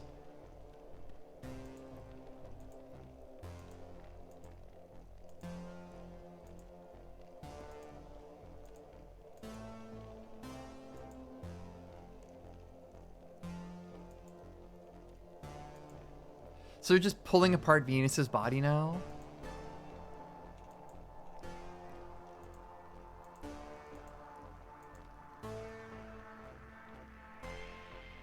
I didn't realize how much my body was bothering me all the time before. And when they're peeled off, it finally feels like I don't have to think about them so much. And here's Jupiter being like, no, it's not good, it's not okay, we're not meeting other people's expectations, but we don't have to. And Venus doesn't want to.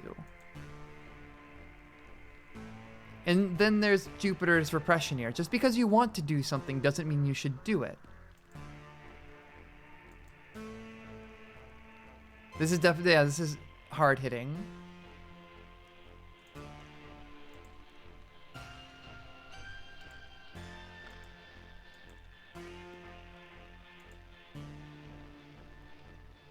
I like this a lot. This one line here from Jupiter, like from how it ends up with Neptune, and her like Jupiter's like, no, we have to be good. We have to meet other people's expectations. And then he's like, look, the devil shows up every night. It's like, it's impossible to like, it's basically what Jupiter is doing, like, is trying to be normal is actually abnormal, because her efforts to never fail and to never let anyone down are actually not how other people interact with other people. And the Neptune is trying to show that to her. It's like, no, failing is a thing that people do. It is normal and it is expected. And because you're so worried, again, you're a good person because you are so worried about not trying to let other people down.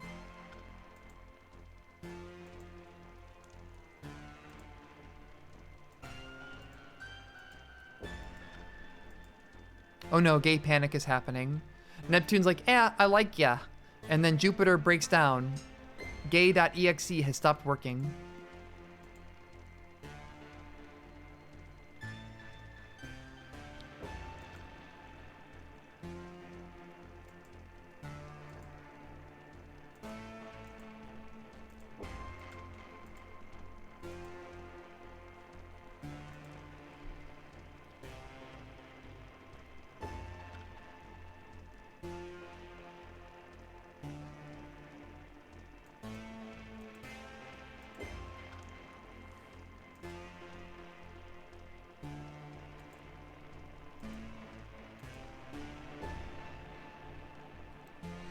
And Jupiter, yeah, Jupiter's trying to police them, and Neptune's like, I'm not going to let you do this to us, and I'm not going to let you do this to yourself.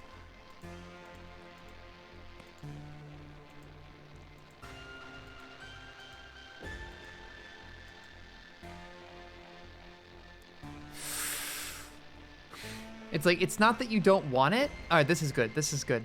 It's not that Jupiter doesn't want to, you know, be the devil, to whatever that stands in for. It's like to be queer, to be selfish, or to really be or self-indulgent. But it's not that she doesn't want the thing, it's that she doesn't want to say that she wants the thing. She doesn't want it to be her fault. She wants someone else to make her so she doesn't have to take responsibility for it. But at the end, she has to admit what she wants.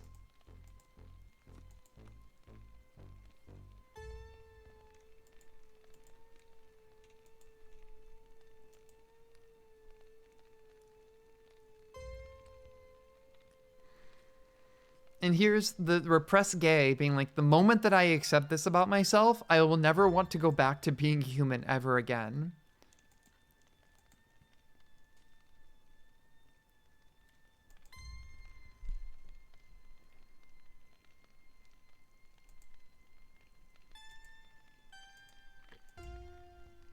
So I'm gonna I'm gonna finish the ending and then drop some thoughts, I guess.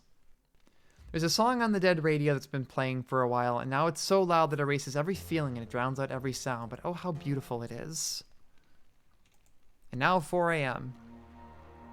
They fucking. This is the new touch, the feeling of fingers pushing painlessly through our skin, the feeling of the muscle and the fat, the weight of it, the intention. It's best friends forever. It's a first kiss. It's a love story. It's imaginable, but it doesn't exist anywhere, not on any planet. We're a dream. We're becoming people no other people has ever been, a human that humans are not. We reach out to each other. Unlike Venus, whose body peels off like the shell of an egg, Jupiter is messier. She would be, if her blood wasn't now lighter than air. It curls like a mist around her. A storm is sure to come. And Neptune is starting to run clear. All the ink and sick has boiled away. Venus is really good at helping. And so patient, too. She's a fountain, seeping through the floorboards, bringing the flood. Jupiter finds a spot where Venus's shoulder blade is weeping and pulls with as many hands as she can. And when it comes out, it stares at them, surprised as if she could barely see it. She's a hand for every kind of touch, and that hand is for hitting, that hand is for petting, that hand is for grabbing, and that hand is for holding. The devil isn't lonely. The crackling, broken radio song is louder and more lovely every minute. We are our own company now. We ask to be let out, and we let ourselves out. The rest of the kids are coming for us, with God and the radio ready to undo our wish, but they will not. They won't touch us. One moment is all we need, to share, to yearn, to carve us into the world. There is nothing to fear when there is 2 against the devil, but we can't wait to see what they'll do against 3 of the worst girls since Eve. 5 a.m.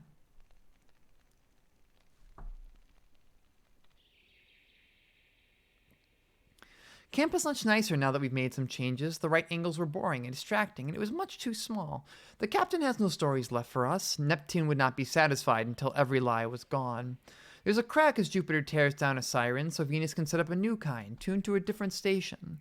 Group South helps. They don't have to feel like they're supposed to hate her anymore, so they don't. Love shines through in the end. And Neptune lets herself flow into the lake. It's going to take a lot of time before anyone notices if anything is wrong with the water. Longer still to figure out where it's coming from. We're hoping we can have a quiet time until then. With all of us, it went very badly, with all of them against us 3. We only hope it gets even worse. As it turns out, they were pretty unhappy in those bodies too. We're not too worried about it. More come after us, actually. We hope they send lots and lots of kids, much better behaved than we were. Adults also hate perfect kids who love the world so much they can't stop themselves from saving it. And oh, do the kids know it. Otherwise, they'd never try so hard, would they? So we think they'll like it here too, a new world with new bodies, and how lovely that will be. We have a new apple for everyone in the world.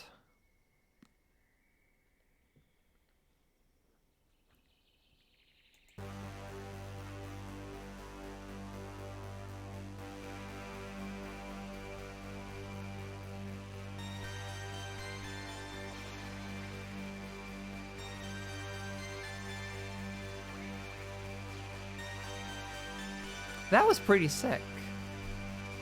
And you got the blaring siren, the diagenic siren coming in through the title music. So basically, special thanks to Nagito Komeda. Fuck this. Fuck this game. So special thanks to Komeda. Fuck this. Oh, come on.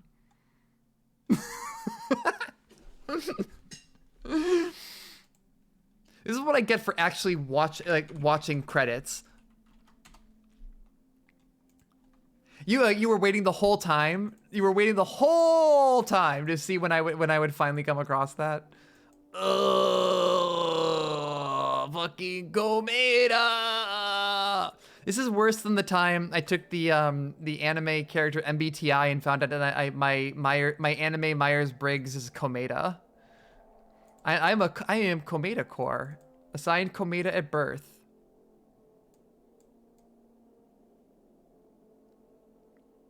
This is me now. I have become Komeda. I should make a reactive PNG with this. All right, I'm a Komeda now. So, okay, so here's basically my read.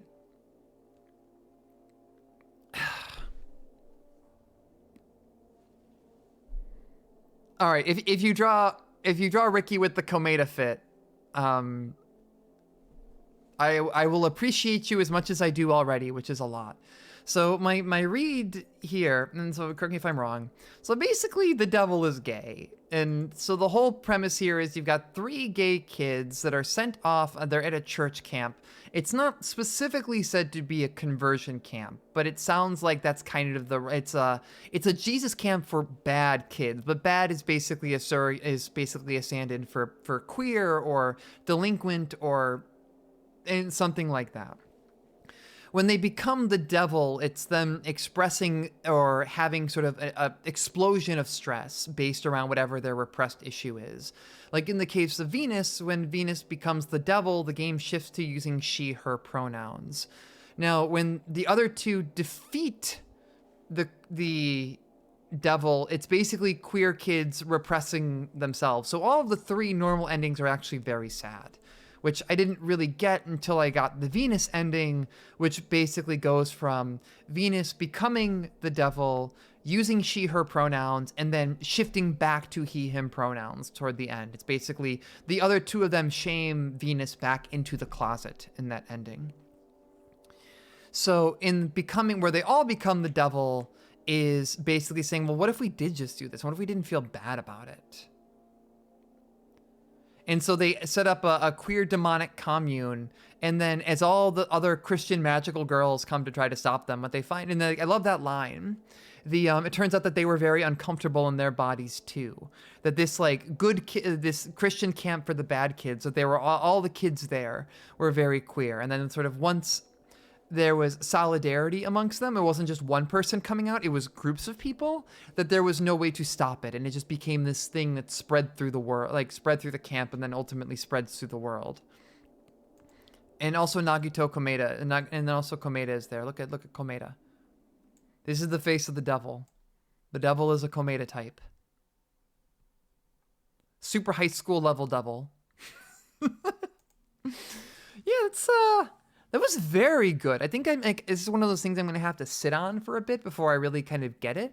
But after the second or third ending, it really clicked, and I had a better idea of what I was actually playing.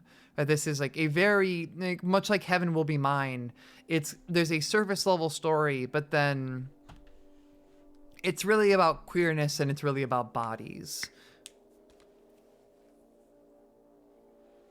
Yeah, and that's it. And I see what you mean there, Raina, that Heaven Will Be Mine then builds on that, where it says, okay, you've accepted yourself, because the premise of Heaven Will Be Mine is that all the characters start in space. And space is where the gay people go, just like Gundam. Gay people end up in space. And then, Char, I love how Gundam, side note, I love how Gundam always pretends that Char is gay, but he's really down quite bad for Amuro. So gay people end up in space. Gay people then have to sort of decide amongst themselves, as are the 3 routes in Heaven Will Be Mine. Okay, where do we go from here? So we know the devil is about coming to terms with yourself. Heaven Will Be Mine is, okay, how do we figure out where to go with this now? If that makes sense. I think I'm making sense. I'm kind of maybe I'm talking out of my ass.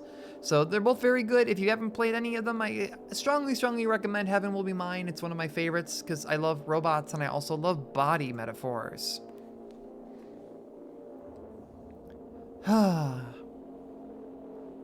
Okay,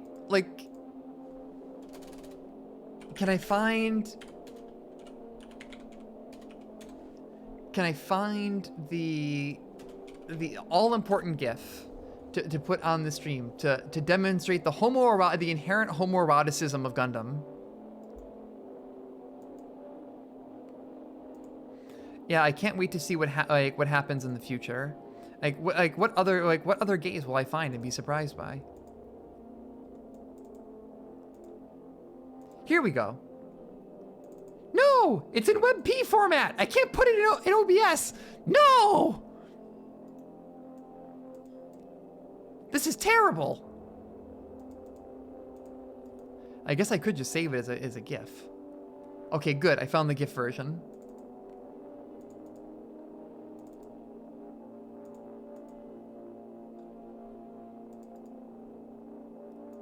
Damn it. Damn it. I hate WebP as a format. Well, really, it's not a bad format. The problem is that it doesn't end up supported by things. Oh shit, Venus is a background character. I would have totally missed that. And it's like, if you had not brought that up. I have not seen that the Waypoint did a series on it. I haven't checked in on Waypoint in quite a while, actually.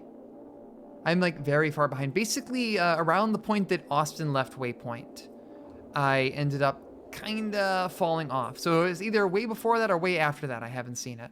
But I will go look for it now. Oh, gosh, dang it. Here, frick it. We're not going to use GIFs. GIFs are antiquated. Here is the inherent homoeroticism of Char and Amuro. And people tell me that Gundam is a show for straight people. This is like the gayest shit I've ever seen. Ah, thank you, Owen. Let me check my dashboard. Okay. Holy shit! I wasn't really looking at the donation totals. Oh, wait. All right. Hazel's getting a treat. Oh God, she knows. Hazel, do you know? Oh, munch. Munch.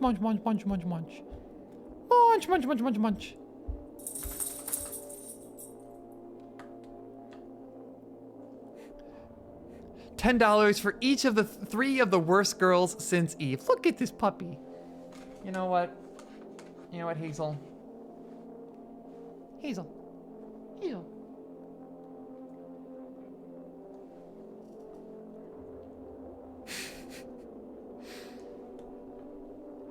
Good dog. Good dog. What a good dog. God, I love that puppy. Now, can I show more Hazel without showing me? Hazel, where did you go? Oh, she went behind the couch. All right, Hazel decided that it's no longer time for Hazel Cam. Hazel will be mine. Hazel will also get a walk in a little bit. Ah, man. Wow, holy shit. Holy crackers. I should probably end here. But I gotta say, this is, yeah, Hazel is tired of the limelight. Hey, Hazel's done some good work. This is, I found the secret to successful fundraising. It's let people feed my dog. She doesn't mind either. You saw her ears get all the way up. She's so excited. The moment I touch the bag, she's like, oh! Oh, I love that dog so much. And she loves all of you, too. All the people on Twitch that keep telling me to give her treats. I should add some more. I should actually see if I can add more of the Hazel gets treat rewards and just make it I'll just make it unlimited. Why not? All right, so I think I've got all the donation incentives for tonight. Let's see. So Hazel got treats. Hazel gets treats. Hazel got so many treats tonight. I do love. I love looking at the dashboard. Mysterious friend donates $50. I could make you eat a jalapeno, but I am a friend before I am mysterious. And then immediately afterward, donates $50. I'm not as good of a friend.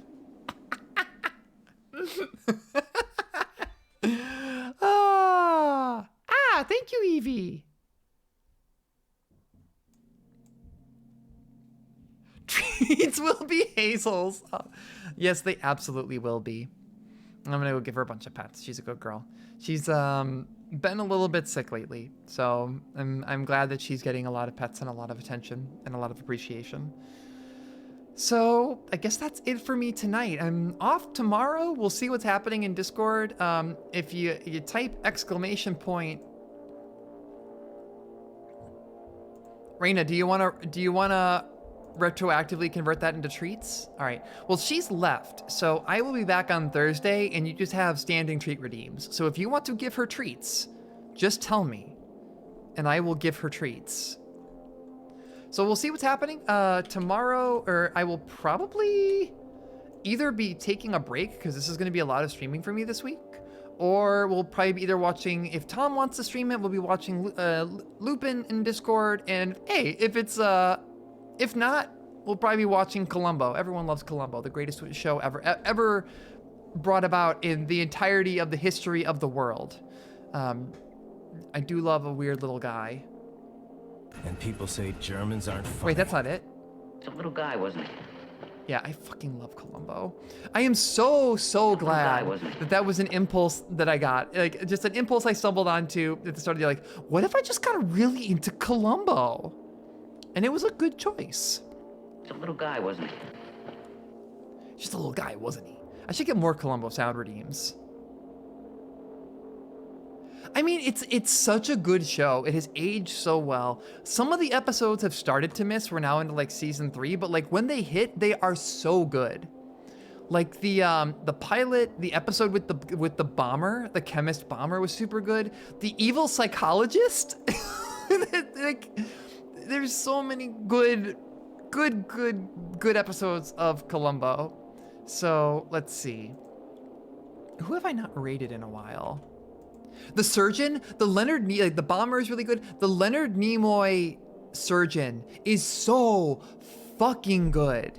Holy shit, that was a good episode. I was actually on the edge of my seat, and then right when it ends, anyway, you should watch Columbo if you haven't. We watch it in my Discord, like basically every Wednesday, unless we're watching Lupin. Oh God. Yeah, because he slams the table, and he's like, "You don't what is it?" Leonard Nimoy saying, like, he's just Leonard Nimoy, or he's just like, "You don't believe any of the nonsense you're accused. Like, you don't really think that I killed anyone, do you?" And then Columbo just slams the table. It's like, "As a matter of fact, I do." God, Angry Columbo is so good. Yeah, if you put an exclamation point Discord, there's a link to the Discord. It's mostly hanging out. It's a pretty chill place. Beyond that, I'm trying to think, who am I gonna raid here? I haven't raided Ryudo in a while, so I'm gonna send y'all over to Ryudo, who is an all-around excellent dude who is playing Turtles in Time. Oh, that's a hell of a change of pace, but it takes all kinds of games. Going from We Know the Devil to Turtles in Time is some pretty sick whiplash. All right. Yeah, I'm gonna send y'all over to Ryudo, tell them hi for me, and I'm gonna go hug my girlfriend and probably tell her about this game because this whipped a lot of ass. Once again, thank you, Owen. Thank you, Evie. Thank you, Raina. Let's go read through donations. Titlefy donations. Thanks. Thank you, Evie. Thank you, Owen. Thank you, Owen again. Thank you, Erp. Thank you, Mysterious Friend. Thank you, Bond. Thank you, Stephanie B. That one came in off stream. Thank you, Feral Phonon, Trash Can Magic, Blade Brent, Reina, Millennium Cyborg, Shia, and the infamous NCV, also known as Noah, also known as Concrete. They told me that Concrete guy got a mean pain wheel. Have a good night, everybody. I'll be back. So on Thursday, I'm going to be playing the whatchamacallsum. The other 2 games in the Year of Hot Springs series, that's at least the plan, and then we'll see how much that time that takes and what happens from there. Might be some improving, and then on Friday, I'm planning on just playing checking out some indie games. I might end up playing, or depending if I want to make the executive choice, maybe play some more National Park Girls, because honestly, that was pretty fun. But until then, I'll see you all later. Tell Ryudo I say hi. Let's go to the outro, and nailed it. Went right to the right screen. Hell yeah. Oh, thank you all for coming.